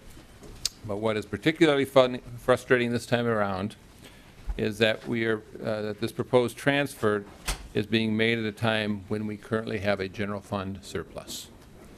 Whether or not this transfer is a one-time use, we appreciate that it is only one time. However, we remain firmly opposed to the use of health care access fund revenues for general fund obligations. Mr. Chair, we look forward to working with you in the legislature to try to find alternative funding to continue the state's commitment to providing affordable health care coverage for low-income Minnesotans. And with that, Mr. Chairman, I'd be happy to answer any questions. Thank you, Mr. Renner. And I just want to point out that I've shared your concern. I always shared your concern about the use of the Healthcare Access Fund dollars. And I don't know if it was covered. I was down here while Ways and Means was going on, but I know we're going to be covering a change to our target and also a $196 million transfer that we're going to be looking at that is going to be used to bolster that. Also, I think it was earlier testimony talked about a $50 million boost to Minnesota Care 2 to help people buy up a metal level on the Minnesota Care 2 exchange. And actually that would be $100 million over the biennium. So I think when people see how that's actually going to impact these individual plans for people, I think it's going to make a significant impact. For example, in my case, I have 3 kids. If I made around $57,000, I couldn't buy on the exchange today. I would be on Minnesota Care.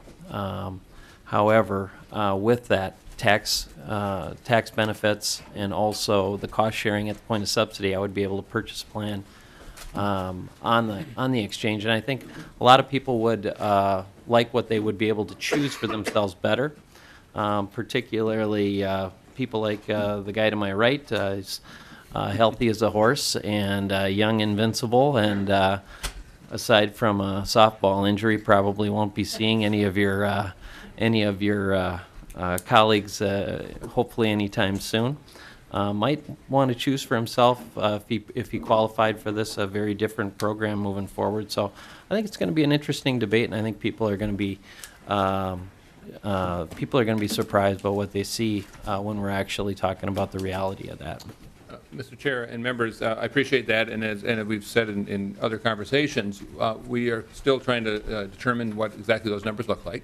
As you're aware, there is 2 parts of affordability. One is the premium, which very clearly is a key indicator or a potential burden for people to purchase coverage.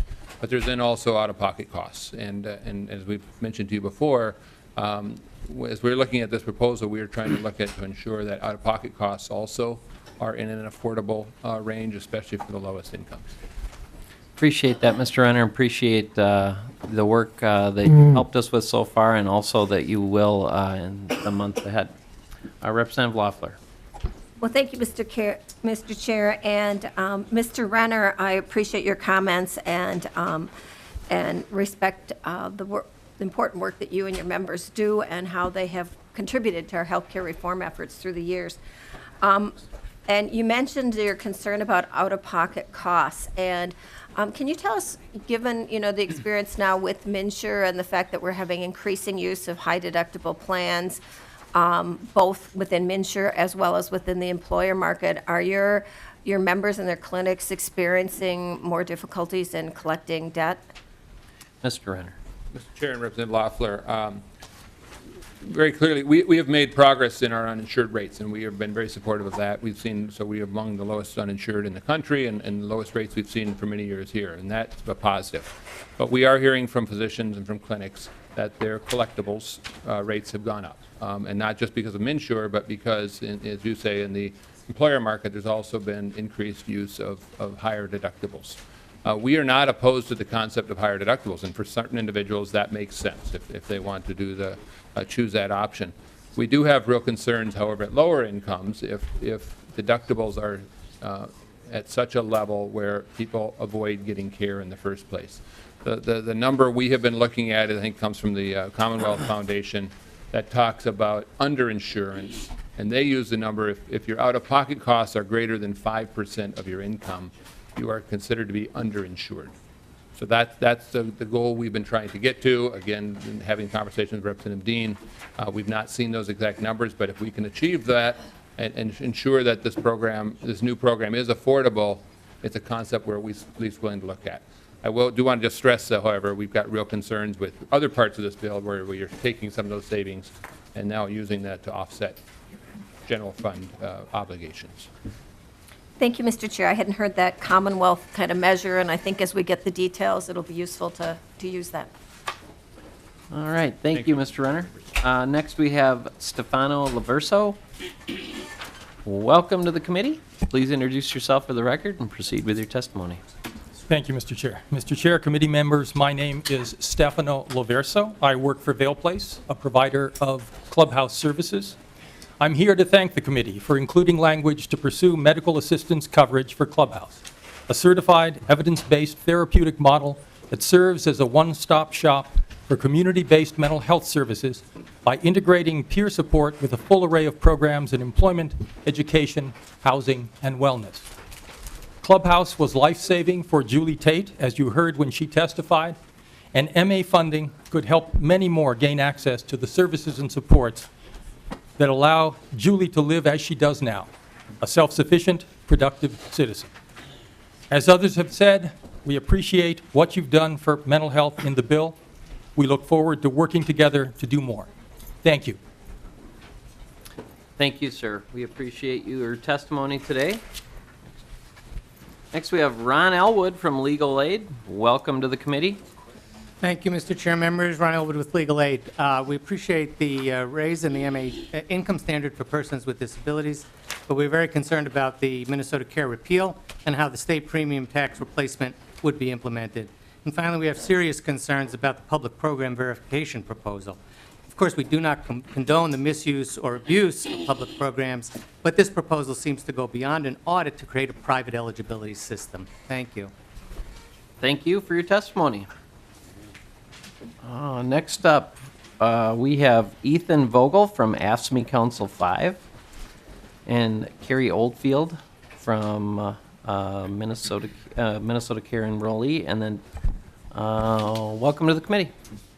Thank you, Mr. Chair and committee members. My name is Ethan Vogel, legislative representative for AFSCME Council 5. After going through your budget, Mr. Chair, we were pretty troubled to see the lack of funds for child protective services. I think there was one clear priority that emerged from the governor's task force, and that is if you increase the number of workers, you will decrease the caseloads for those workers. And this budget does not acknowledge that priority at this time. If we go forward as it is, we will continue to see caseworkers across the state with caseloads of 2 to 3 times what has been recommended. And what's going to happen is kids will continue to fall through the cracks. And that's not right. Furthermore, the collective anxiety level for employees across the state is on the rise as we see the budget completely neglects additional funding for the Minnesota Security Hospital and the Minnesota Sex Offender Program. The employees in those facilities deserve a safe working environment, and we do not have that at this time.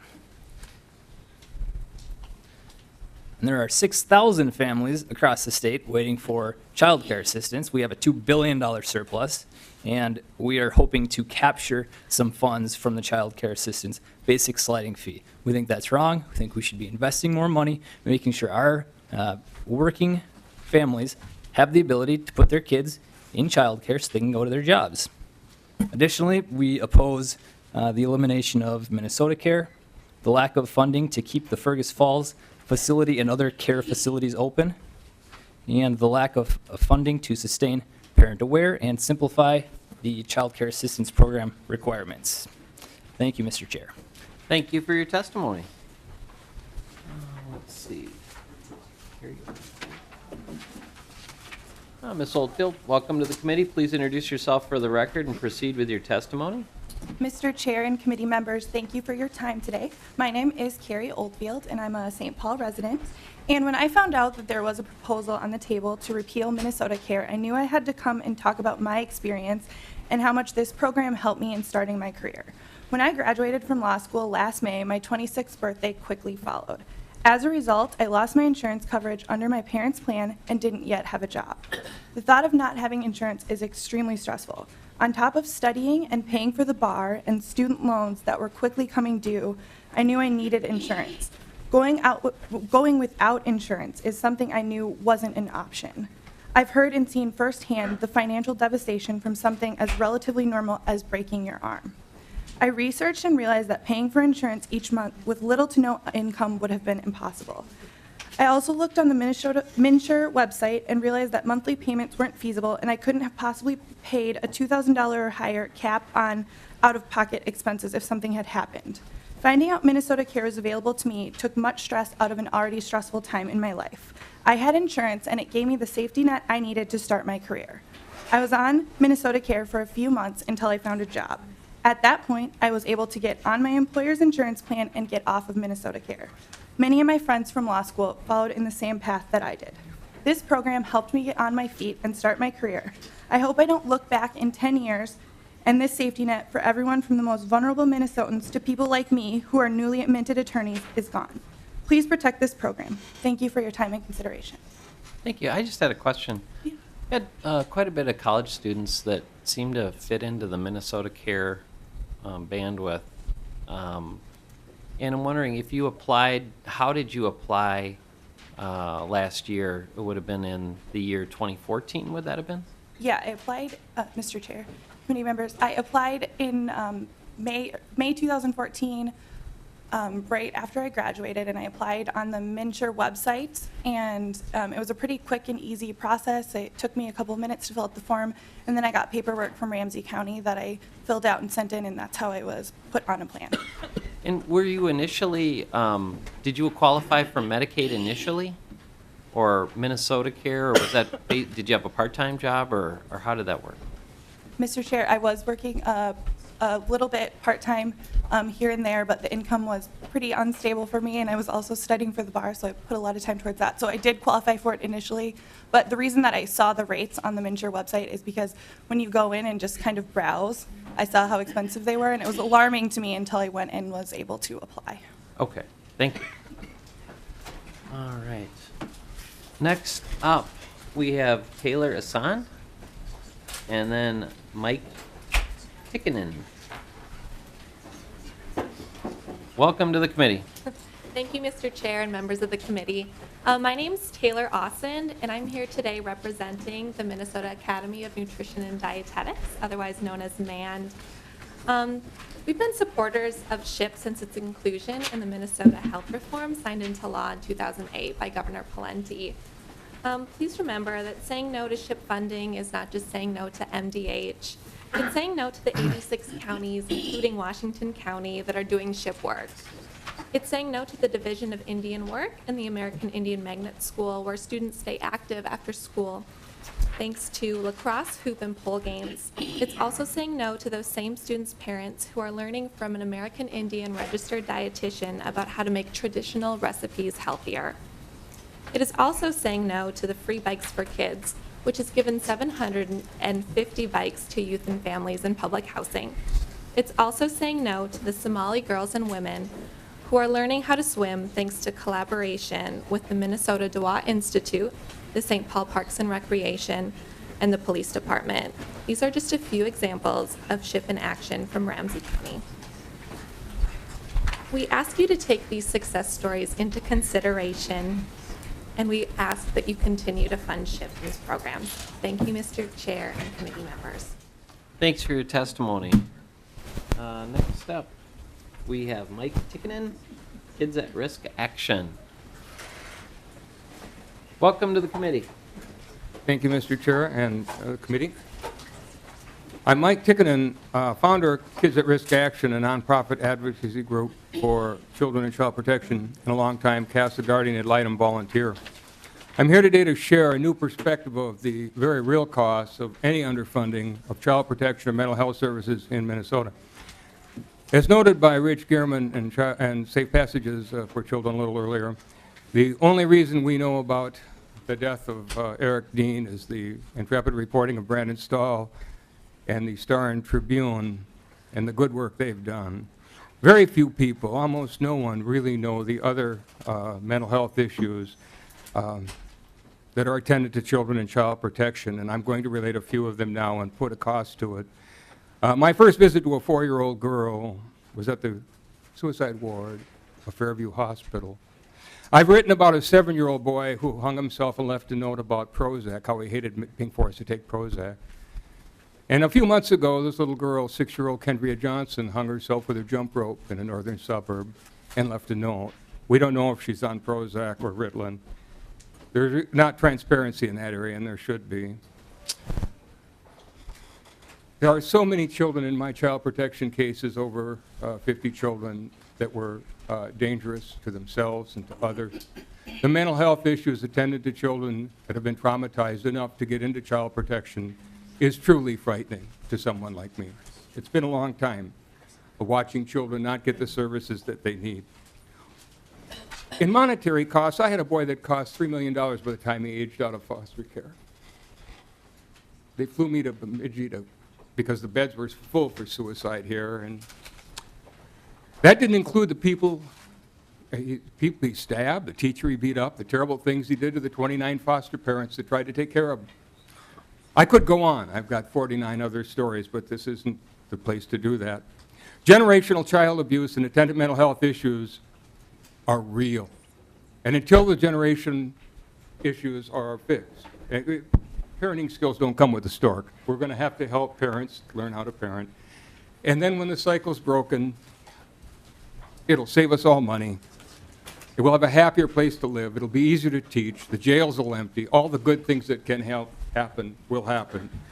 There are, for instance, 3 hospitals for children in the metro area, but there are no mental health hospitals. There are 800 to 1,000 emergency psych visits at HCMC every month, that one hospital, and many of them are children. Every 5 years, we graduate a new generation of abused and neglected children that didn't receive the services that they need, and they entered the school systems, and they make life unbearable for a lot of people. Educators find it very difficult to teach children on Prozac with behavioral problems. And it was Rich Stanek, the sheriff of Hennepin County, who recently wrote a pretty long article in the Star Tribune about having turned his sheriff's department into mental health experts, which is really what's happened in the schools and into the police departments. These are mental health issues, and they need to be addressed. And how we value children in this state hurts me, in that we pay child care workers about the same as we pay food service workers. That's how we value children in the state of Minnesota. In the rest of the industrialized world, people that work in early childhood have to have mental health degrees, and they're paid well. It's important work. These are our future. It hurts me to see the possibility that we might not fund some of these programs. Even if we do, we're only going to be part way there, a little way there. Thank you, friends. Thank you. Representative Murphy. Thank you, Mr. Chair. And to Mr. Teikkinen. Did I say that right? And I'm very deaf, so speak loud. I will. I just want to make sure I'm saying it right. Thank you for your testimony and for what you do. And my question for you, because it sounds like you've been doing the work that you're doing for a while, is that right? Yes. So do you still believe that it would be possible for us to make an investment that would actually reduce generational child abuse? Absolutely. And Mr. Chair and Mr. Teikkinen, do you think that if in Minnesota we put our real, if we put a real effort into this and some investment? Do we now? Well, Is that the question? No, I'm talking about the future. So, you know, I've been on this committee for a number of years, and we hear at this time of the year always about chronic underfunding and the result, and it almost becomes a steady state, yeah. right? That the funding in Health and Human Services, for one thing, has been cut a lot over the last decade, and it almost is like normal. It's normalized that we don't do enough in this area, and you can begin to think that we'll never really solve a problem. Not really. And some of that is the, you know, the political waves that hit Minnesota. Mm-hmm. But some of it is just the chronic and challenging nature of the problems in front of us. And so here you are doing this work and making a career of it And you are telling me and telling us that you think if we were willing and able, that we could actually break that cycle. I do. Okay. I want to do that with you. Can you bring me back? I'd like to talk about that at length. We can talk about that in another time, but I am just grateful to hear the hope in your voice. Thank And you. I just wanted to acknowledge that. Thank you. Thank you, sir. Next up, we have the long-term care imperative. Toby Pearson and Carrie Thurlow. In any order, welcome to the committee. Mr. Chair, members, my name is Toby Pearson, today with Care Providers of Minnesota, testifying on behalf of the long-term care imperative. Mr. Chair and members, my name is Carrie Thurlow with Leading Age Minnesota, also here on behalf of the long-term care imperative. Mr. Chair and members, when we first came before you, those many months ago, and talked about the challenges facing seniors, we outlined a couple things that we thought were very important for you to keep in mind. One is that there will be more demand for services for seniors. Two is that we need a lot more quality caregivers, and you've heard a number of testifiers talk about the need to retain and attract more quality caregivers in senior settings. Number three was that we need to support and fund the full continuum of care for senior services. And finally, and perhaps most importantly, we needed to reform and transform our system of paying for senior care. And so I'd like to just say thank you for what you've done in your support of House File 316 inclusion in your bill, as we think it fits that bill.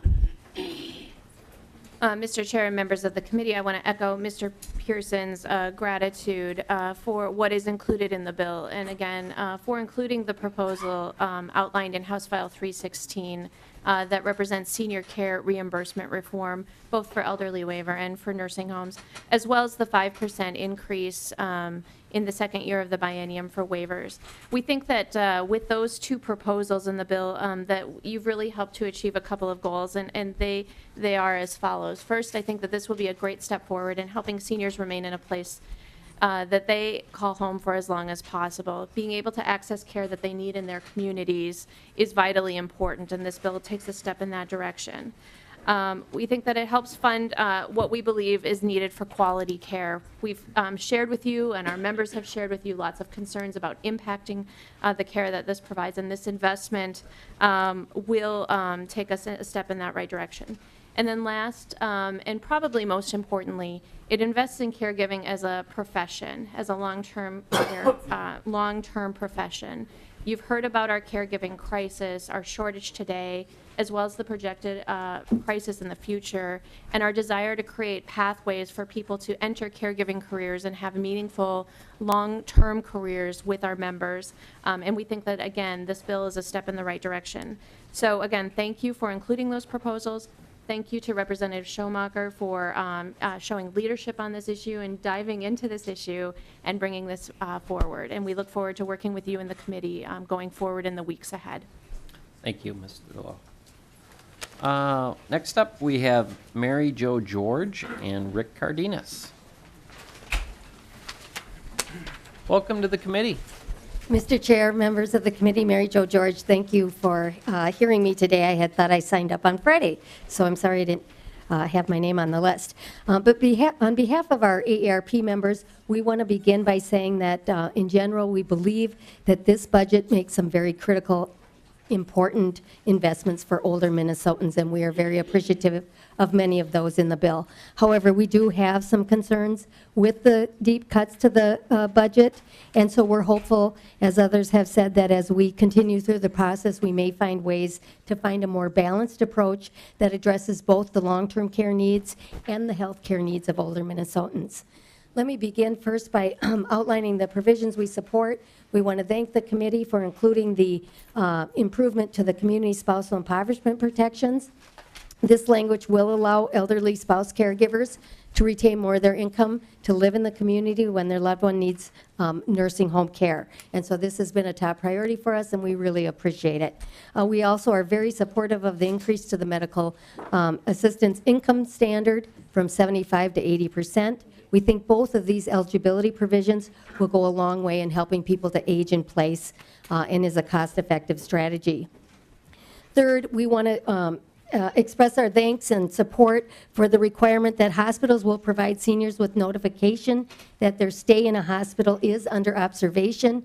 We do hear from our members across the state about their concern that they were unaware they were in an observation stay, and as a result have experienced very high out-of-pocket Medicare costs. So we think this change is a good one and can hopefully help provide them with their rights and perhaps appeal some of the observation stays. Fourth, we strongly support investments with our long-term care providers to protect our most vulnerable seniors. And so we do believe that the critical investments in the nursing home care are very important, and the one-time 5% to our home and community-based providers. Of course, as you've heard from others, we are hoping that we can invest more with our home and community-based providers as well. Specifically with regard to the nursing home reform provisions, we are supportive of this reform and of linking the cost of care limits to quality outcomes. And additionally, we do support that performance-based measure that looks to focus on ways to discharge people back into their homes and communities. Recently, the SCAM Foundation and ARP did publish a long-term care scorecard that shows that we still continue to have a number of low needs individuals living in nursing homes that could otherwise be served in the community. And finally, then, we just want to express our concern around the elimination of Minnesota Care. Today, we do have about 30% of older Minnesotans, 50 and older, relying on this program, and it is a very important bridge program before people become eligible for Medicare. So we do, appreciate your offer for additional tax subsidies, but we have concerns, as you've heard from others, that this could be too costly for many of these individuals. So with that, we appreciate the opportunity, and thank you. Thank you, Ms. George. We appreciate your testimony. And next up, I'm sorry, Representative Liebling has a question for Ms. George. Thank you. Ms. George, one of the things you mentioned was the spousal impoverishment change. And I'm a little confused by that because I don't think that's funded in the bill.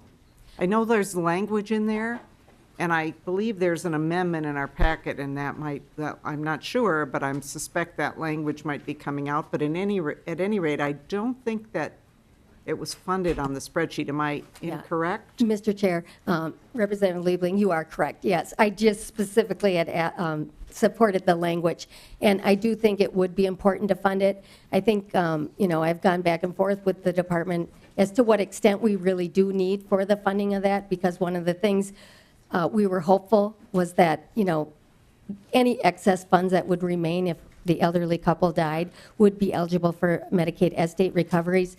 But so I don't know how much that was factored in, but we most certainly would appreciate, funding to make sure that we are in fact complying with the policy. So we would appreciate supporting that amendment. Mr. Chair? Representative Liebling. Thank you. And just to be clear about, I know this is an issue that's a little bit complicated because it has to do with a court case that was decided sort of against the way the state does things now. And so it kind of requires us to make a change in policy to be consistent with the law, as I'm understanding it, right? And so I guess my question to you, if you know, is even if we don't fund that, aren't we kind of have to handle people's assets the way the court said the law is? So whether it's funded or not, isn't it kind of something that's going to have to be paid for by the state? Mr. Chairman, Representative Liebling, exactly. I mean, that's exactly where I think it's one of these policies that we've been violating the federal law on this, and so we do need to comply. And so the estimate is that many more people will take advantage of it, and so that's why they have funded it. But I agree. It is a policy we think that they need to comply with, but I'm sure it would help to have the proposal funded. Right. So Mr. Chair and Ms. George, so it seems like it's one of these things that we can either put it on the spreadsheet and sort of recognize that it's going to happen, or have it sort of catch us on the back end, but it's going to be there. Mr. Chair, that's my understanding, but I will continue to work with the department to see to what extent they really feel they need the funds on this. Thank you. Thank you. Thank you, Ms. George. And next up, we have Mr. Cardenas. Welcome to the committee. Please introduce yourself for the record and proceed with your testimony, Mr. Cardenas. Okay, Chair Dean and members, I'm Rick Cardenas with Advocating Change Together. I want to thank the committee for past support over years. I'd like to address two bills, and we're very disappointed for the lack of funding for House File 870, which in the past has provided support for our Self Advocates Minnesota SAM network and self-advocacy leadership development throughout the states through the many self-advocacy groups that we've funded for a number of years now. We also, out of that bill, is support for our state self-advocacy conference, which last month had 400 people down here to do some training and have fun and excitement for them throughout the conference. Over 400 attended last month, and the ongoing self-advocacy meetings that are held throughout the state through some of those funds. We also, out of those funds, helped us to write the self-advocacy Olmsted Academy plan, which we received funding from Bremer Foundation to put on a pilot program this last year, and that's House File 1148, which we're hoping to provide more training for individuals with intellectual developmental disability to gain an understanding of what the Olmsted plan provides them with, provides information about their rights and what is contained within the Olmsted plan. So we hope you would reconsider and look at House File 870 for funding and House File 1148. So, thank you. Thank you, Mr. Cardenas. We appreciate your testimony, and with that, is there any other folks in the audience who would like to testify who have not had the opportunity? Please come on down and just check in with the committee page and proceed with your testimony. Again, we're trying to keep testimony to around 2 minutes. Welcome to the committee. Please introduce yourself for the record and proceed with your testimony. Good afternoon. I'm Molly Ekstrand with Park Nicollet Health Services. Thank you for your time today. I appreciate it. I am a pharmacist with Park Nicollet. I'm the leader of our medication management program at Park Nicollet. We have 10 pharmacists located in 15 primary care clinics practicing in a team-based care philosophy. I'm here today, and I apologize, the amendment will be proposed tonight, and with the miscommunication, I came today and cleared my schedule, not able to make it tonight, so thank you. This is Amendment A15504, which would allow pharmacists in a non-dispensing role to have access to the PMP, the Prescription Monitoring Program.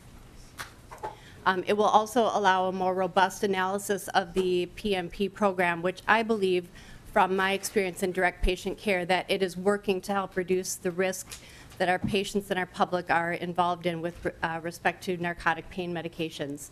So as you know, not only in Minnesota, but as a nation, we have a problem with narcotic pain medications, and patients are at risk for adverse drug events, even death, with respect to these. So I wanted to speak on behalf of this amendment, which will be introduced tonight.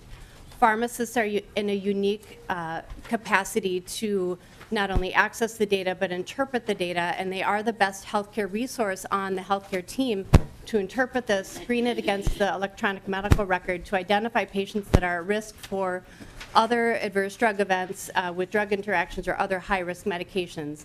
So as we look at reducing the cost of care for our patients, or improving the quality of care for our patients, we really should be able to leverage the pharmacist in this team-based care capacity. I also want to emphasize the oath that we take as healthcare professionals to protect the integrity of our patients' private health information. We take this oath very, very seriously, and will do nothing to compromise that. So I really want to emphasize that. I know it's been a concern before about patient privacy. I'd like to offer any question or take any questions if I could. Otherwise, thank you very much for your time. I know it's been a really long afternoon. I've been here as well. I appreciate that. Thank you, Molly. And this is budget neutral. I'm not asking for any money. And Molly, I didn't get your last name. I'm sorry. Sure, it's Ekstrand, spelled Ekstrand. Okay. Thank you, Ms. Ekstrand. We do appreciate your testimony today. Thank you very much for your time. I appreciate it. And I think we have one more. Welcome to the committee. Please introduce yourself for the record, and if you wouldn't mind spelling your last name, we'd appreciate that. Thank you. Good evening, Mr. Chair and members of the committee. My name is Tansin Dolker. I'm the legislative liaison for the Council on Asian Pacific Minnesotans. It's DOLKAR. Today I'm speaking on behalf of the Council Executive Director, Sierra Her, who wasn't able to stay before she could testify. Before I speak to our concern with House File 1638, our Council recognizes the work you have, the difficult tasks you have in front of you, and we thank you and the rest of the committee for the work you have done. Our council charge is to advise you and the governor on issues of importance to our diverse and fast-growing community, as well as advocate on behalf of our Asian community. Our community is made of ethnic groups from 40 different nations. We're the fastest growing minority group in the state and in the nation. Some of us are immigrants, some of us are refugees, some of us are children and grandchildren of the immigrants and refugees. Some of us are doing extremely well economically and educationally, better than most Minnesotans and Americans. And some of us are not doing so well. Many of us are among the poorest in our state.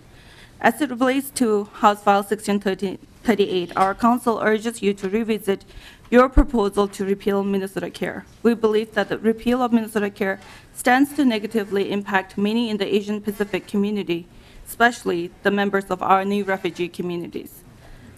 Mr. Chair and members of the committee, these are extremely hardworking new Minnesotans. They're willing to do almost anything to get off government assistance, including moving far away from their extended families, ethnic communities, just for the opportunity to be employed. We know this because we have traveled across the state. We have met them in Baudette, Minnesota. We have met them in Marshall, Minnesota, and Austin, Minnesota. For members of our community, such as this, Minnesota Care provides an affordable health care option, and it is critical for their health. It is critical for their health and their capacity to be upwardly mobile. They also rely on Minnesota Care for affordability and access to comprehensive care. We also echo Commissioner Jensen's concern about the transition phase. The department has expressed its concern related to the capacity to manage the process.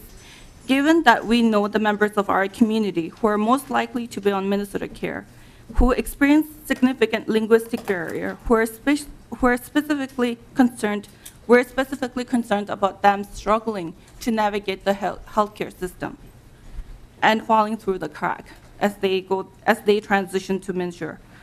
On behalf of the community, we were created to advocate, and as an advisor to the legislature and the governor's office, our council urges you to reconsider repealing Minnesota Care, because the impact that is felt within our communities are anywhere from single mom to families who are struggling and living in Marshall to Austin, Minnesota, who are working in various factories.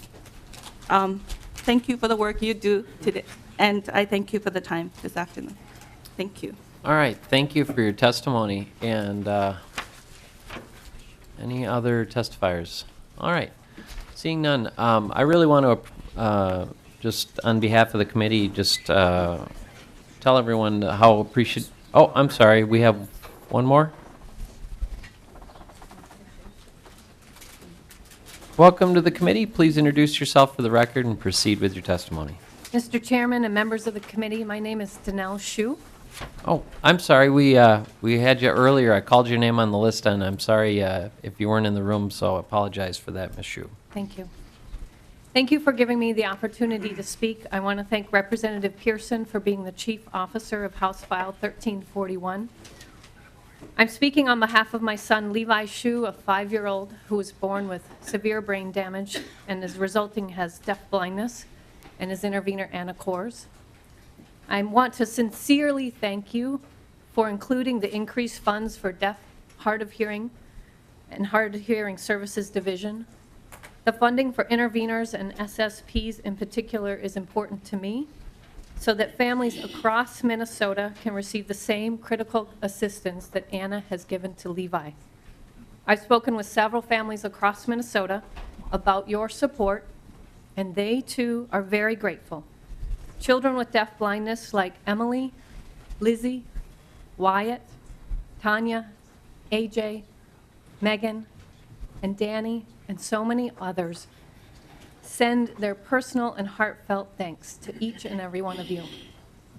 All of the families who are on waiting lists and the adults who need these service providers to be active members of our community, thank you as well. Thank you for your hard work, Mr. Chairman and members of the committee. Thank you for your testimony. We do appreciate that. And we do appreciate all the testimony today and apologize for the limited time that we had available for each testifier. I know that each piece of this is important to you and the people that you represent, and you would like to have taken a lot longer, I'm sure, to do that. So we do appreciate that. Also appreciate how accommodating you were of each other and respectful of the time. I know that that is difficult, and we appreciate the respectfulness that you had for each other and the fact that you all stayed. We appreciate that. We are going to recess to the call of the chair for approximately 2 hours. And we are going to come back for the markup this evening and the vote on the bill. We have several amendments that we will be going through, and I would anticipate a vote this evening on the bill. With that, we are in recess until approximately 6:30. Thank you, everyone.